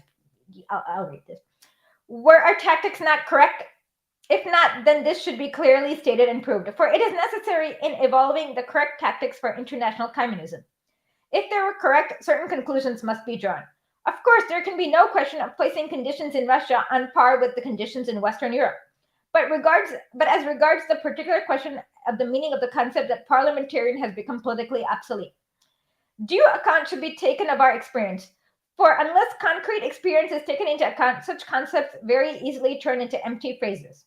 In September to November of 1919, did we, the Russian Bolsheviks, have not have more right than any Western communist to consider parliamentarianism was politically obsolete in Russia? Of course we did. For the point is not whether bourgeoisie parliaments have existed for a long time or short time, but how far the masses of the working people are prepared, ideologically, politically, and practically, to accept the Soviet system and to dissolve the bourgeoisie democratic parliament or allow it to be dissolved. It is absolutely incontestable and fully established historical fact that in September and November of 1917, the urban working class and the soldiers and peasants of Russia were, because of a number of special conditions, exceptionally well prepared to accept the Soviet system and to disband the most democratic of bourgeoisie parliament. Nevertheless, the Bolsheviks did not boycott the Constituent Assembly, but took part in the elections both before and after the proletariat conquered political power. That these elections yielded exceedingly valuable and to the proletariat highly useful political results has I make bold to hope have been proved by me in the above mentioned article, which an analysis in detail the returns of the elections to the Constituent Assembly in Russia. So there were regions where people were literally like cutting off breasts of peasants and killing them for participating in, like, in contra fashion. So he was kind of forced to dissolve that because, yeah, I mean, when you're like killing, when it was pretty, when Kolchak was like literally cutting off breasts and like gang raping them people and killing them, you can't really have a fair election. Okay. And the renegade Kautsky / Chomsky kind of are like, oh, it's undemocratic because he dissolved it when like the whites were killing peasants, cutting off their legs, cutting their breasts off. They had 40 concentration camps. Okay. The conclusion which follows from this is absolutely incontrovertible. It has been proved that far from causing harm to the revolutionary proletariat, participation in the bourgeoisie democratic parliament, even after a few weeks, have before the victory of the Soviet Republic, and even after such a victory, actually helps that the proletariat to prove to the backward masses why such parliaments deserve to be done away with. It facilitates their successful dissolution and helps to make the bourgeoisie parliamentarian politically obsolete. To ignore this experience while at the same time claiming affiliation to the Communist International, we must work out its tactics internationally, not narrow or exclusively national tactics, but as international tactics, means of committing a gross error and actually abandoning internationalism indeed, while recognize it in word. Now let's examine the Dutch left arguments in favor of non-participation in parliaments. The following is the text of the thesis number 4, the most important of the above mentioned Dutch theses. When the capitalist system of production has broken down, society is in a state of revolution. Parliamentary action gradually loses importance as compared with the actions of the masses themselves. When in these conditions, parliaments become the center and organ of the counter-revolution, whilst on the other hand, the laboring class builds up the instruments of its power in the Soviets, it may even prove necessary to abstain from and any participation in parliamentary action. The first sentence is obviously wrong, since action by the masses, a big strike for instance, is more important than any parliamentary activity at all times, and not only during a revolution or in a revolutionary situation. This is obviously untenable. Historically and politically incorrect arguments merely show that very clearly that the authors completely ignore both the general European experience, the French experience before the revolutions of 1848 and 1817, the German experience of 1878 to 1890, and the Russian experience, see above, of the importance of combining legal and illegal struggle. This question is of immense importance both in general and in particular because in all civilized and advanced countries, the time is rapidly approaching when such a combination will more and more become, and already has become, mandatory on the part of the revolutionary proletariat, inasmuch as civil war between the proletariat and the bourgeoisie is maturing and is imminent. And because of savage persecution of communists by Republican governments and the bourgeoisie governments, generally which resort to any violation of legality, the example of America edifying enough. Yep, what they did was, Janet, do you want to talk about what the Pomerates quickly? Yeah, so they used So the pommerades were conducted right during the Russian Revolution. Really, it's where they kind of started, and then so they have the Espionage Act and the Sedition Act that had come out 1917. So they were able to go into the union halls and people's homes, and they just, you're a communist and you're Russia, yeah, they would beat the crap out of you. They throw you on a boat, and Kill you, yeah, lynch you. yep, they would do all that. I mean, they were cracking heads. I mean, and even after, I mean, they would. It was, yeah, it was just terrible. It was terror. I mean, they terrorized people, and this is where White terror. yeah, I mean, this is where, the FBI, this is where they all start. This is the start of the FBI, is the Palmer raid. So, it just. And this was also created, they created the resurgence of the KKK in order to crack down on a lot of the union activities, like done by mainly African Americans or Black Americans. Yeah, because they, well, I mean, it was the same thing. Like, they always had to use tactics of getting, so it was like it was people of color, but they also, they did it to, like, any kind of anyone, like like Joe Hill was Swedish. Yeah. His last quote was really, what was his last quote? You cannot kill the working class. What was it? His last, well, he wrote, organize, like, don't mourn for me. Don't mourn, organize. Yeah, so his whole thing was don't mourn for me, organize. And they literally just murdered him. I mean, they trumped up a charge of murder on him just to murder him. You know what I mean? Like Echo and Vincetti, who they did the same bullshit too. Yep. So I mean, it wasn't just like people of color. They were doing it on the waves of the immigrants, because they are the ones. Mainly it was socialists and communists, but it's kind of like how the Judeo-Bolshevik trope came. If you are persecuted and somebody's like, yo, dude, let's do a revolution, you're going to be like, yay. So the Tsar was like psychotically anti-Semitic. So when somebody's like, yo, dude, let's do a revolution, a lot of Jews were like, yeah, absolutely, mate. And it's the same way, because Black people in America are persecuted. So when somebody's like, let's get rid of this awful racist system created by genocidal slave owners, they're the first who's going to be like, awesome, right? Exactly.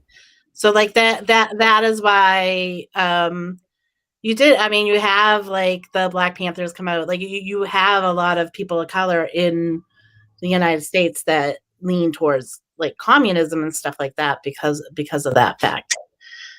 Yeah, and that's why if you read Solzhenitsyn,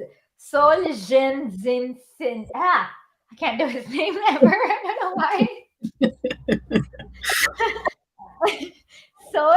Okay, I'm gonna have to. Okay, today in Russian class, I will ask my teacher how to say his name properly, because I'm really messing him up. Why can I not do his name ever? I don't know. There's certain, I have certain problems with certain names myself. So let me try it once more. Okay. So let me read the Russian word. Okay. Alexander Isayevich Solzhenitsyn. Okay. I practiced this the other day and I forgot again. Solzhenitsyn. I'm gonna have it. Okay. I don't know. I mess up his name all the time. God damn it. Okay. He wrote in his book about how the very first parliament had one Russian, one Georgian, one Russian, Lenin, of course, one Georgian, Stalin, and then 17 Jews. Like, I don't understand how you can.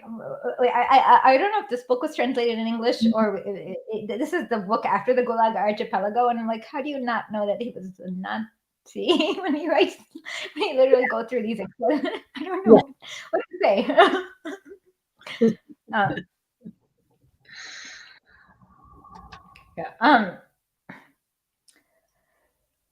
Okay. The Dutch and the left in general have utterly failed to understand this high important question. The second sentence in the first place is historically wrong. We Bolsheviks participated in most counter-revolutionary parliaments in experience has shown us that this participation was not only useful but indispensable to the party of the revolutionary proletariat after the first bourgeoisie revolution in Russia in 1905. So as to, yeah, they participated in parliaments for about a decade. So as to pave the way for the second bourgeoisie revolution, February of 1917, and then for the socialist revolution, October of 1917. In the second place, this sentence is amazingly illogical. If a parliament becomes an organ and a center, in reality, it never has been and never can be a center, but that is, by the way, of counter-revolution. While workers are building up the instruments of their power in the forms of Soviet, then it follows that the workers must prepare ideologically, politically, and technically for the struggle of the Soviets against the parliament, for the dispersal of parliament by the Soviets. But it does not at all follow that dispersal is hindered or is not facilitated by the presence of the Soviet opposition within the counter-revolutionary parliament. And in the US, whenever you get a socialist elected to Congress like Vic Berger, they magically just like don't let him sit. They just didn't let him sit because they know like it has happened about 3 or 4 times. Vic Berger is the most example. They just like they wouldn't let him sit, and Yeah. they made bullshit charges, and then the Democratic and Republican Party cooperated to put in some other psycho in. Yeah. Do you want to do you see anything that's going on in the what they're talking about in the chat? I can't see the chat at all, so you have to read it out. They well, because one person was bringing up Holodomor, and then but yeah, so it's just like it I see a lot of people who say that they're anarchists pushing them. Like I Okay, so let me make a quick comment about this.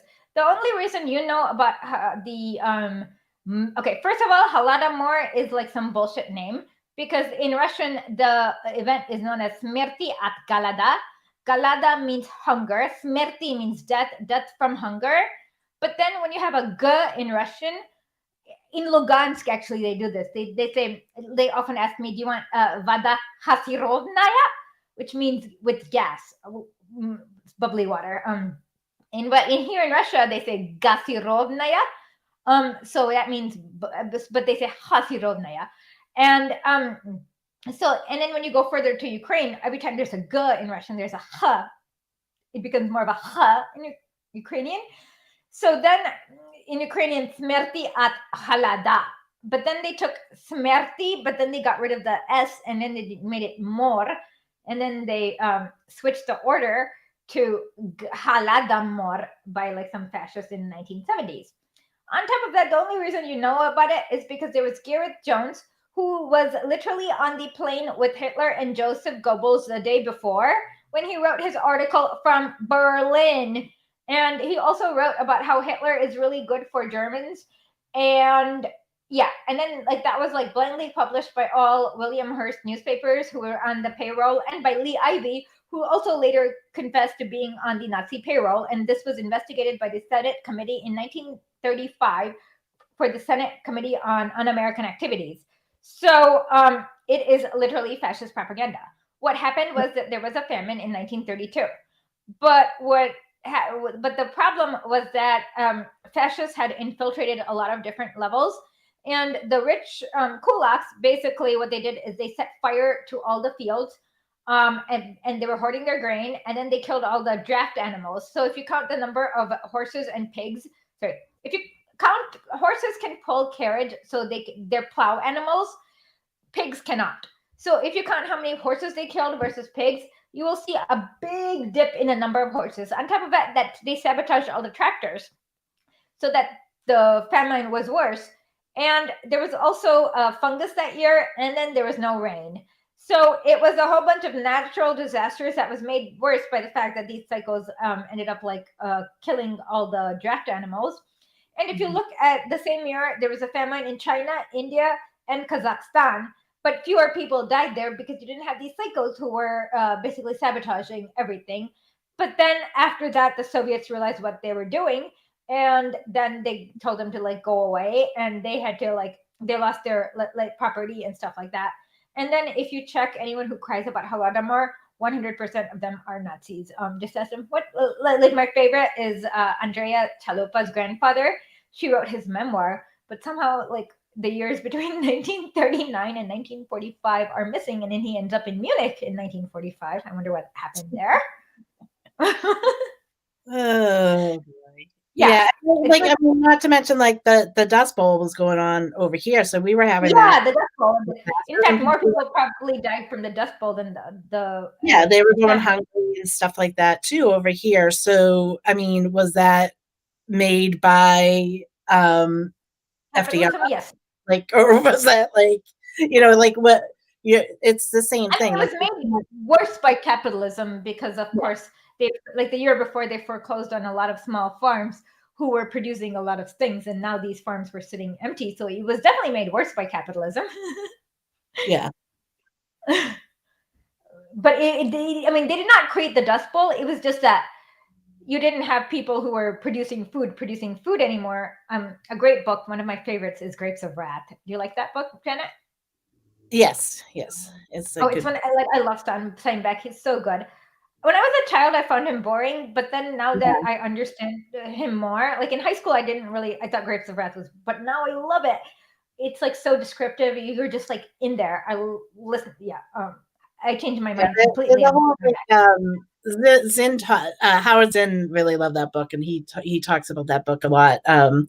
And people get all mad at me, you're a historian, why are you talking about a fictional book? But he's like, I mean, because it really, Steinbeck was really good about picking up the people. Like, I mean, Yeah.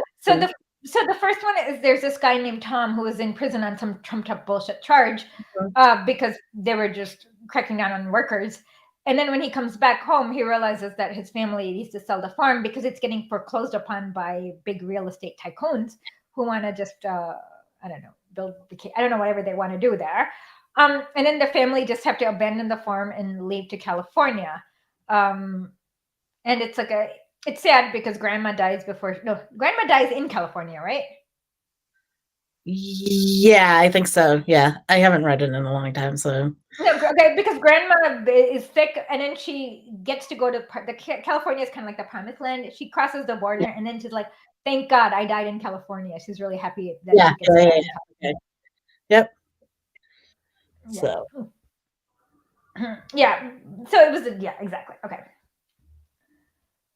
But it does not hinder at all follow that this dispersal is hindered or it is not facilitated by the presence of Soviet opposition within a counter-revolutionary parliament. In the course of our victorious struggle against Denikin and Kolchak, those are the psychos I was talking about, we never found that the existence of a Soviet proletarian opposition in their camp was immaterial to our victories. Yep. That's kind of basic. Kolchak was brought to justice by his own people. Like enough Soviets infiltrated his camp that they just like dragged him out, and then they shot. Did they shot him? Yeah, that was way more than he had 40 concentration. He was psycho. The West loved him, and there was like so many puff pieces in the New York Times by him. And Denikin was so psycho that Winston Churchill sent him a letter by saying, "You have to tone down the anti-Semitism, or else like the British people your anti-Semitism is shocking the British people."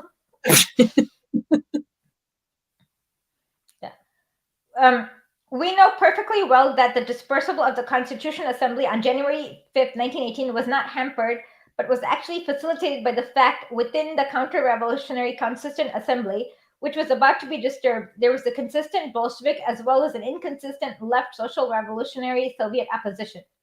The authors of the thesis have engaged in muddled thinking. They have forgotten the experiences of many.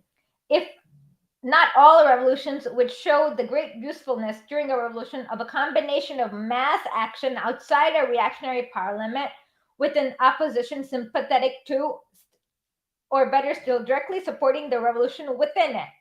The Dutch and the left in general argue in this respect like doctrinaires of the revolution, who have never taken part in a real revolution, have never given thought to the history of revolutions, or have naively mistaken subjective rejection of a reactionary institution for its actual destruction by the combined operation of a number of factors. The surest way of discrediting and damaging a new political and not only political idea is to reduce it to the absurdity on the plea of defending it, strawmanning it. For Any truth, if overdone, as Deatskin Sr. puts it, if exaggerated or if carried beyond the limits of its actual applicability, can be reduced to an absurdity, and is even bound to become an absurdity under these conditions. That is just the kind of disservice the Dutch and the German lefts are rendering to the new truth of the Soviet form of government being superior to the bourgeoisie democratic parliaments. Of course, anyone would be in error who voiced the outmoded viewpoint or in general considered it impermissible in all and any circumstance to reject participation in the bourgeoisie parliaments. I cannot attempt here to formulate the conditions under which a boycott is useful, since the object of this pamphlet is far more modest, namely to study Russian experience in connection with certain topical questions of international communist tactics. Russian experience has proved to us, with one successful and correct instance 1905 and another that was incorrect 1906, of the use of the boycott by the Bolsheviks. In analyzing the first case, we can see that we succeeded in preventing a reactionary government from convening a reactionary parliament in a situation in which extra-parliamentary revolutionary action, mass action, strikes in particular, was developing at a great speed, when not a single section of the proletariat and the peasantry could support the reactionary government in any way, and when the reactionary proletariat was gaining influence over the backward masses through the strike struggle and through the agrarian movement. It is quite obvious this experience is not applicable to the present-day European conditions. It is likewise quite obvious that the foregoing arguments bear this out, that the advocacy, even if with reservations by the Dutch and other left of refusal to participate in parliaments, is fundamentally wrong and detrimental to the cause of revolutionary proletariat. In Western Europe and America, Parliament has become the most odious to the revolutionary vanguard of the working class. That cannot be denied. It can be readily understood, for it is difficult to imagine anything more infamous, vile, treacherous than the behavior of the vast majority of socialist and social democratic parliamentary deputies during and after the war. It would, however, be not only unreasonable, but actually criminal to yield to this mood when deciding how generally recognized evil should be fought.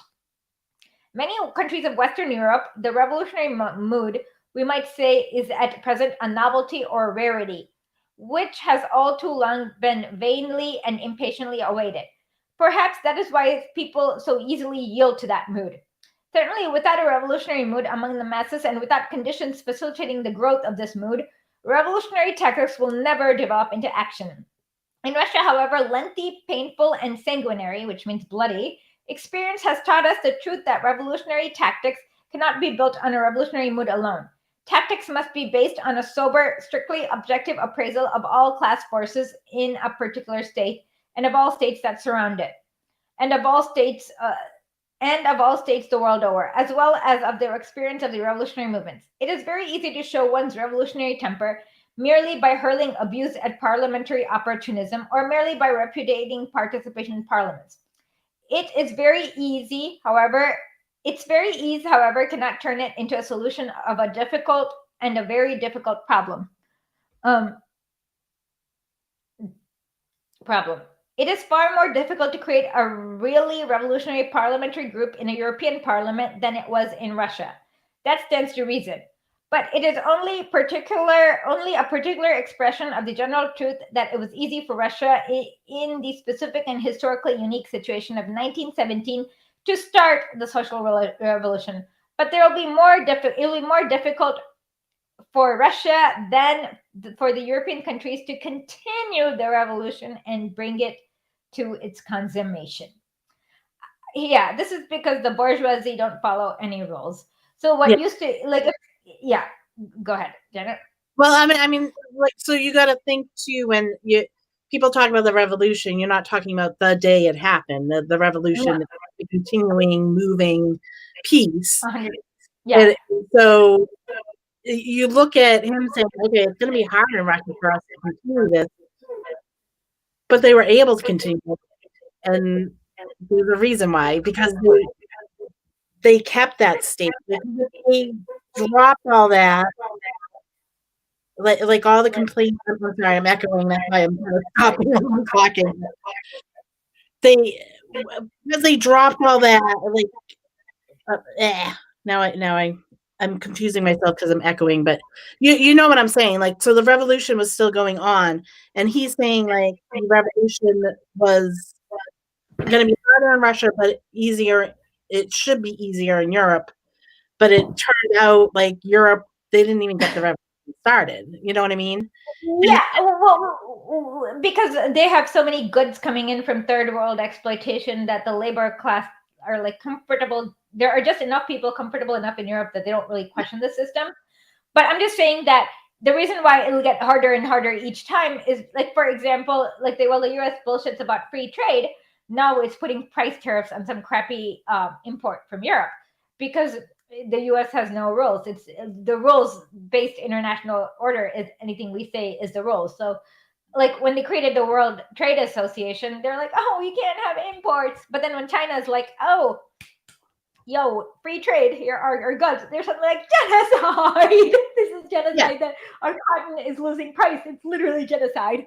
Yeah, so the tactics that they use, they're going to, they're going to use those tactics, but when someone else uses them, or they're going to, if somebody else like China uses a certain tactic, they're going to do it and spin it on its head, but they're going to complain that the other guys are the ones doing it, and stuff like that. So like, it's almost like it's harder because they can now the rules as they go, because we didn't do it way back then. They can correct a lot faster now for anything that we try. So it's like we need to do like everything. Like we need to just continue to be pushing and pushing and pushing because they're just going to keep correcting anything that we do. And you can see that through the civil rights movement in America, like what, they just kept making corrections, and so they're able to hide what they do, because, they claim it's for security of the country and stuff like that, but it's a war on their own people. And exactly.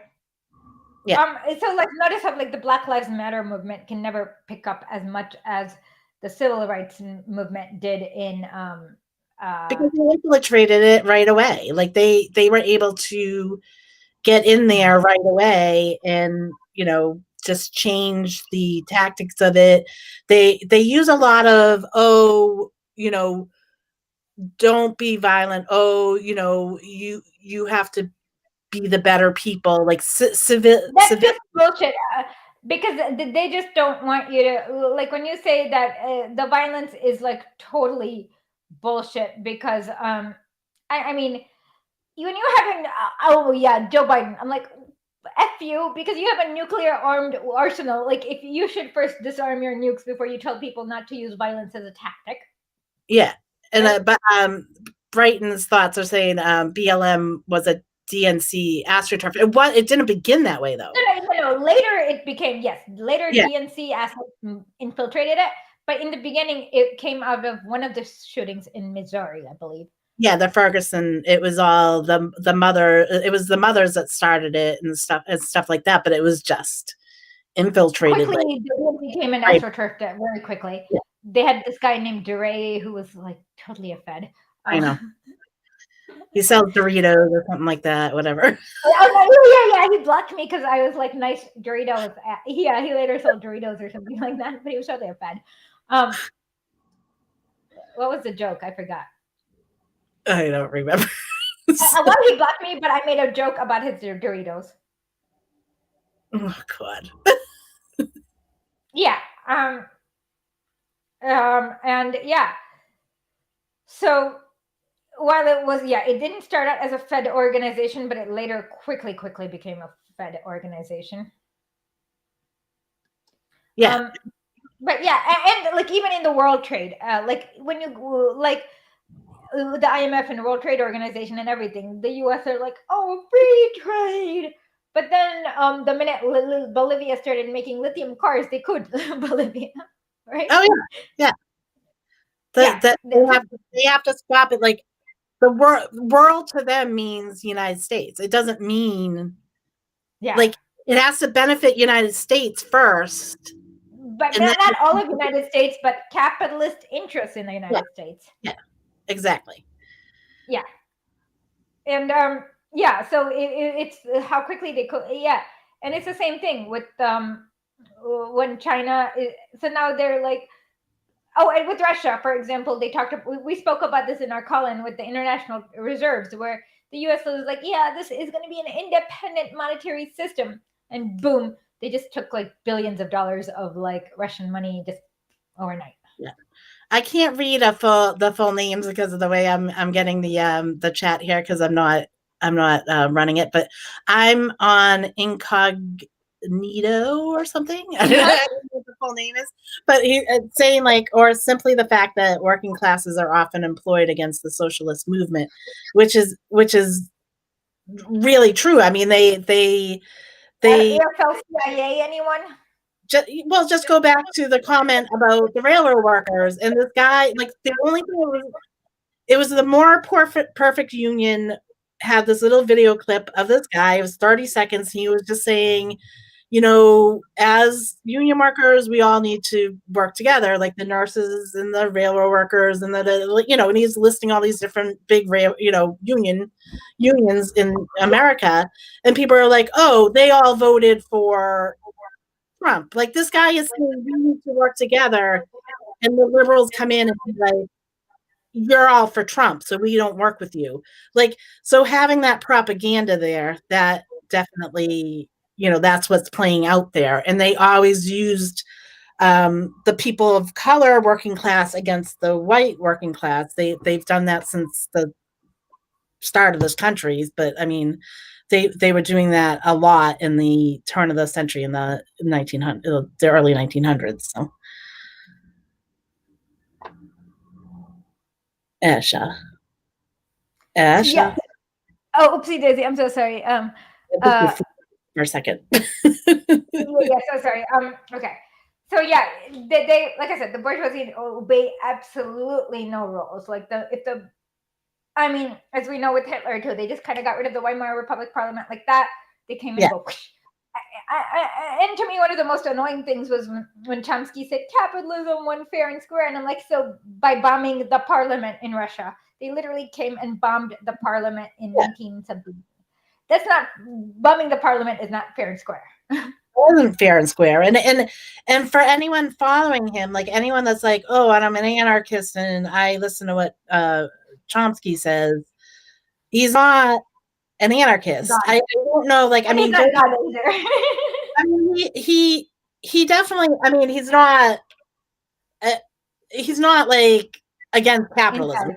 He's a capitalist, and that's where you have these people calling themselves socialists and anarchists and even some communists that are not being anti-capitalist, and that should show you right there. Like if you just dig down to the person, you just have to scratch the surface really, and you can tell if they're being a true leftist or like, because we know that the capitalism and the imperialism is the biggest evils, you know what I mean, like that we're fighting against.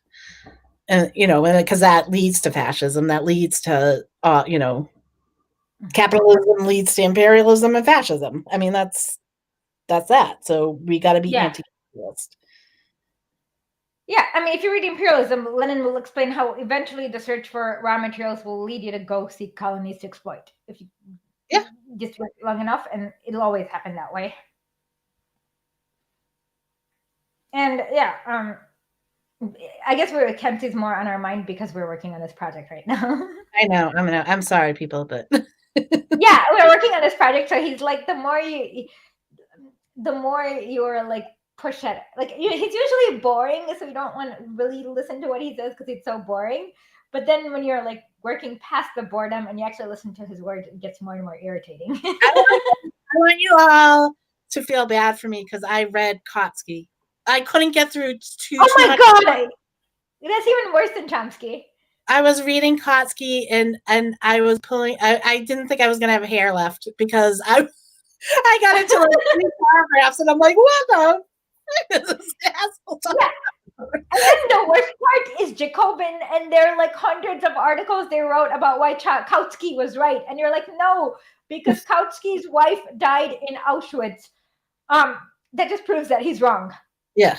And for selling out the working class of the world and like everything being his fault. He didn't even get rewarded for it by the imperialists. Nope. Okay, I forgot where I was. You're like mid to the second to last paragraph. You're almost done. This. Can you point me to where I am? Because I totally forgot.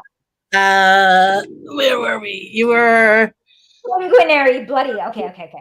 Yeah. Okay, hold on. Okay. I forgot now. Hurling abuse. This stands for.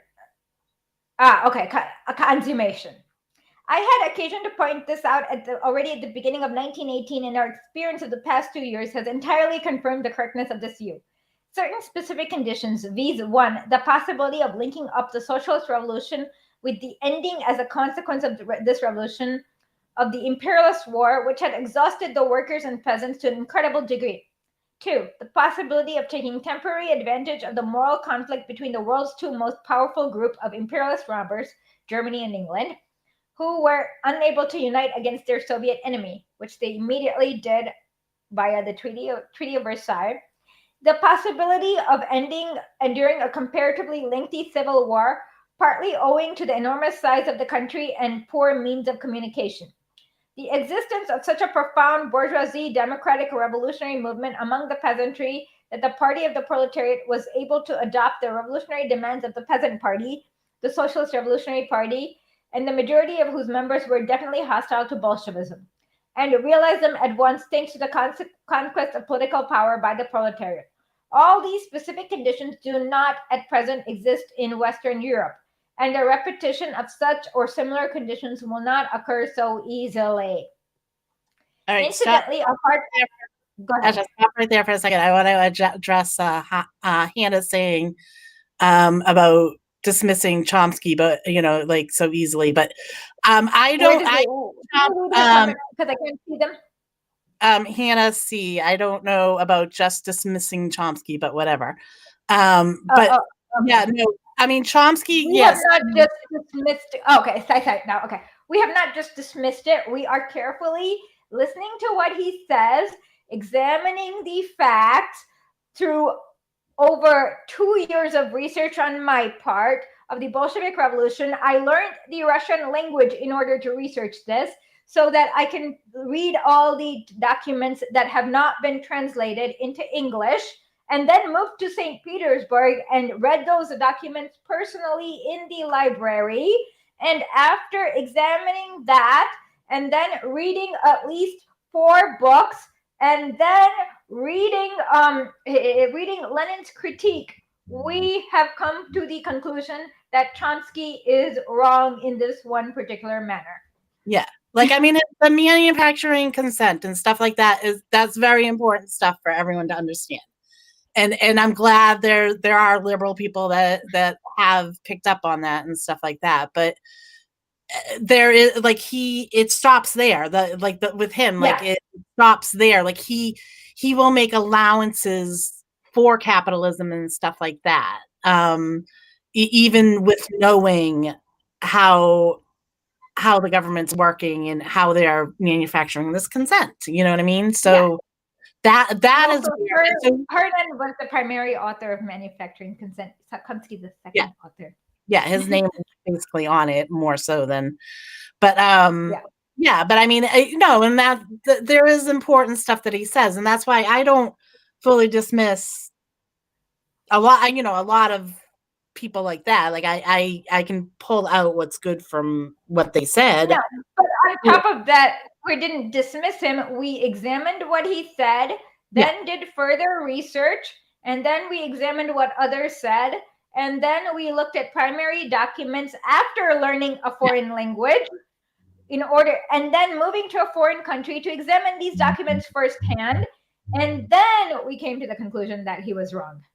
Yeah. All right.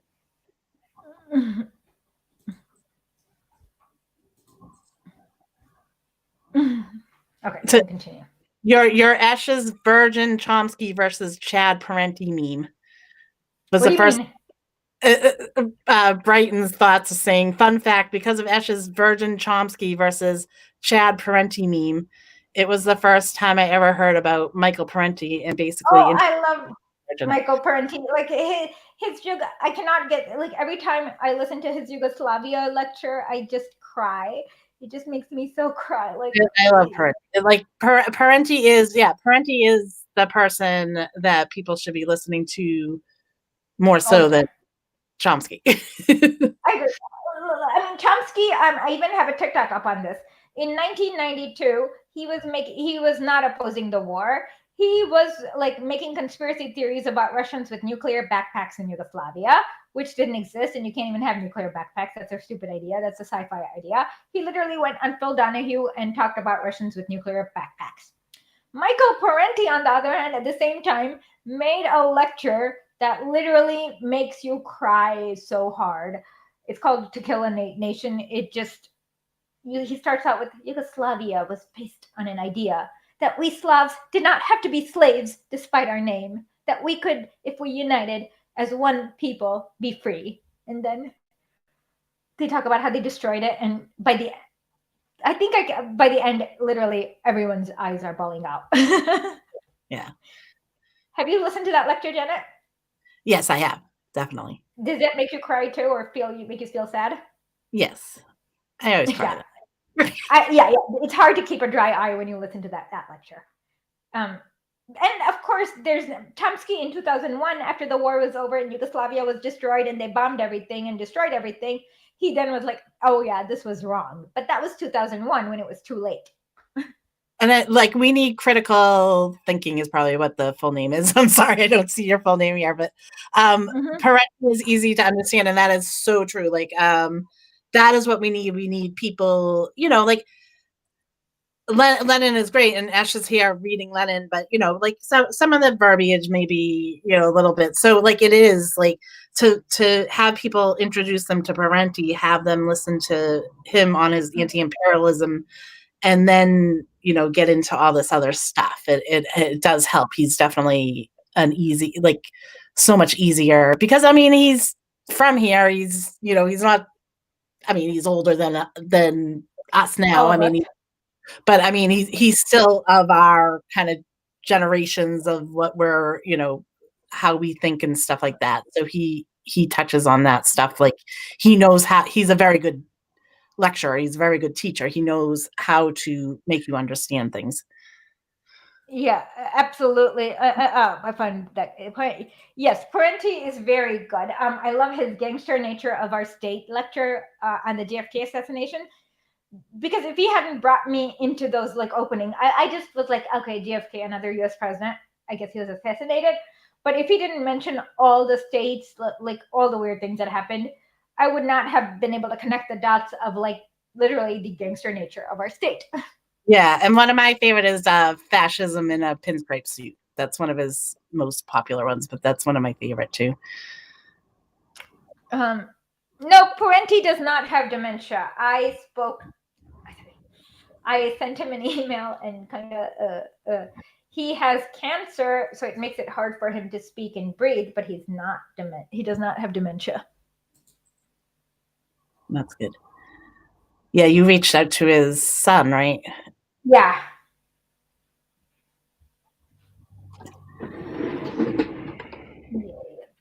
All right. So you want to finish up and then Yeah, let's finish this. Okay. I forgot where we were. Further down in the second to last paragraph. Your reason the general truth. Easily. Instantly, apart from a number of other causes, that is why it is more difficult for a Western European to start a socialist revolution than it was for us. To attempt to circumvent this difficulty by skipping the most arduous job of utilizing reactionary parliaments for revolutionary purposes is absolutely childish.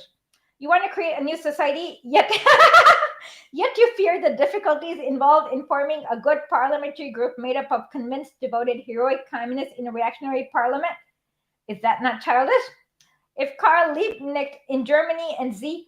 Höglund in Sweden were able, even without mass support from below, to set examples of truly revolutionary utilization of reactionary parliament, why should a rapidly growing revolutionary mass party in the midst of a post-war disillusionment and embitterment of masses be unable to forge a communist group in the worst of parliaments.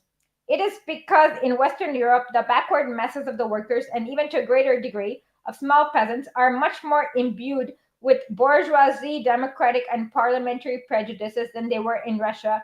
Because of that, it is only from within such institutions as bourgeoisie parliaments that communists can and must wage a long and persistent struggle, undaunted by any difficulties to expose, dispel, and overcome these prejudices.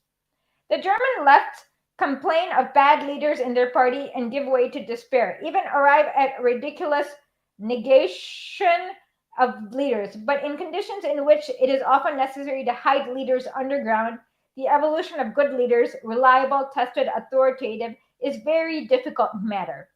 These difficulties cannot successfully overcome without combining legal and illegal work, and without testing the leaders, among other ways, in parliaments. Criticism, the most keen, ruthless, and uncompromising criticism, should be directed not against parliamentarianism or parliamentary activities, but against those leaders who are unable, and still more against those who are unwilling to utilize parliamentary elections and parliamentary rostrum in a revolutionary and communist manner. Only such criticism, combined, of course, with the dismissal of incapable leaders and their replacement by capable ones, will constitute useful and fruitful revolutionary work that will simultaneously train the leaders to be worthy of the working class and of all working people, and train the masses to be able properly to understand the political situation and the often very complicated and intricate tasks that spring from this situation. Okay, when do we want to meet again, Janet, to read the next few sections? Whenever you want. I can do it, like I said, after 9 o'clock my time. So I can usually. Okay. Can somebody tell me what days? Luxembourg was not a Trotskyist because this was before the time of Trotsky. Like I think Trotsky was a Menshevik until about 1917. So, and she was killed very early 1919. So this was literally before Trotsky. Yeah, I think. I mean, or before Trotsky really, abandoning. Yeah, Lenin, stuff like that, or that side of it. But so it was Hannah was asking what we think of Rosa Luxemburg. I know that, like, I was like, she's a loser, and that you should remember that she's a loser, and not emulate her tactics. I think it's important to know some of our stuff. This is coming from me because of the fact of what about what Lenin's talking about here is that it is different in different places. Yeah. So to know what kind of her writing kind of really good analysis. You get the Nazism coming, after her pushing for this communism. So you can see what she was saying and what the reaction in a place like Germany was to that. So yes, Rosa's writings were important. Rosa may not she but her tactics are not what you should copy though. She didn't fully agree with what Lenin did, but I mean, as we can see, and if we look at history, we know that if the Soviets did not have this state in place, if they went full communism right from the get-go, it wasn't going to last. It wasn't going to work. No, Kolchak would have murdered about another million of people and kept everyone enslaved for another 1,000 years. Yeah. So I mean, you do have to look at things individually too. And so for what Rosa was writing on, what she knew and where she was living, she does an excellent job in writing what she believed in and what she, was talking about. I agree. But her writings are good. Her tactics were not good, clearly, because she got shot in the head. But in the West, the problem is that they make you glorify every single loser. And then and winning is authoritarianism. So anytime somebody wins, like Lenin, Stalin, Mao, they're like authoritarianism. Losers like Allende, Rosa Luxemburg, they're like, copy that. That's because the capitalists want you to imitate losers and continue to be a loser. So basically it's like understanding how the world is. Rosa's good on that stuff, but on the tactics of how to combat that, Change it. to come over it, she didn't have the right tactics. That's Clearly not. so her criticisms are excellent. Her views are excellent on what was happening at the time. So yes, read Luxembourg. Read Luxembourg as long as you remember she's a loser. And Lenin was not. I don't really. I know. I'm a little nicer than Esha on that one. But I'm telling you the truth. I know. As long as you remember who's a loser. See, this is my Trump impression. It's like, I like communist revolutionaries who win the revolution. So, but yeah, I mean, it's we'll figure out. So today is Saturday. Days are good and times. Every day is good unless I have tango. And anytime before midnight, my time is good. Okay, so do you want to do a regular? Do you want to set up our late nights? I don't even know if we can call it late nights anymore because we're late nights. It could be late nights for me. and early morning for me or something. I don't know. So we're using a late nights term, but we were made fun of on the late nights because people were watching it from other parts of the world that are like, it's morning here, you know. Like, yeah, we're doing late nights anyways, but yeah. So I don't know. We can do one next week, probably. Let's do 10 a.m. my time. 10 a.m. your time. Pick a day so that we can announce it. I'm just going to do these 9 a.m., 8 a.m., 9 a.m. my time. Okay, so pick a date right now so that we can announce it. Let's do Tuesday or Wednesday. Which is better? Either. All right, 10 a.m. on Tuesday. 10 a.m. 10 a.m. on Tuesday. What time is 6 p.m. on Tuesday for me. Your time, Russia, and I'm Eastern time. I'm on the East Coast of the United States, so 10 a.m. or basically like whatever time is for you, like an hour and 20 minutes ago. Okay, that would be 6 p.m. 1 hour and 10 to 20 minutes. Okay, so on Tuesday, December 27th, we will be live. And then we are going to have a call-in. Our Sunday call-in because of American Christmas is going to be Monday, but we're going to start a little early at 11 o'clock because we have somebody who's going to come and talk to us about crypto and Sam Bankman-Fried. Oh, all right. Sounds good. So with that, Svobodu narodu, smrti fascismu. Bye, everyone.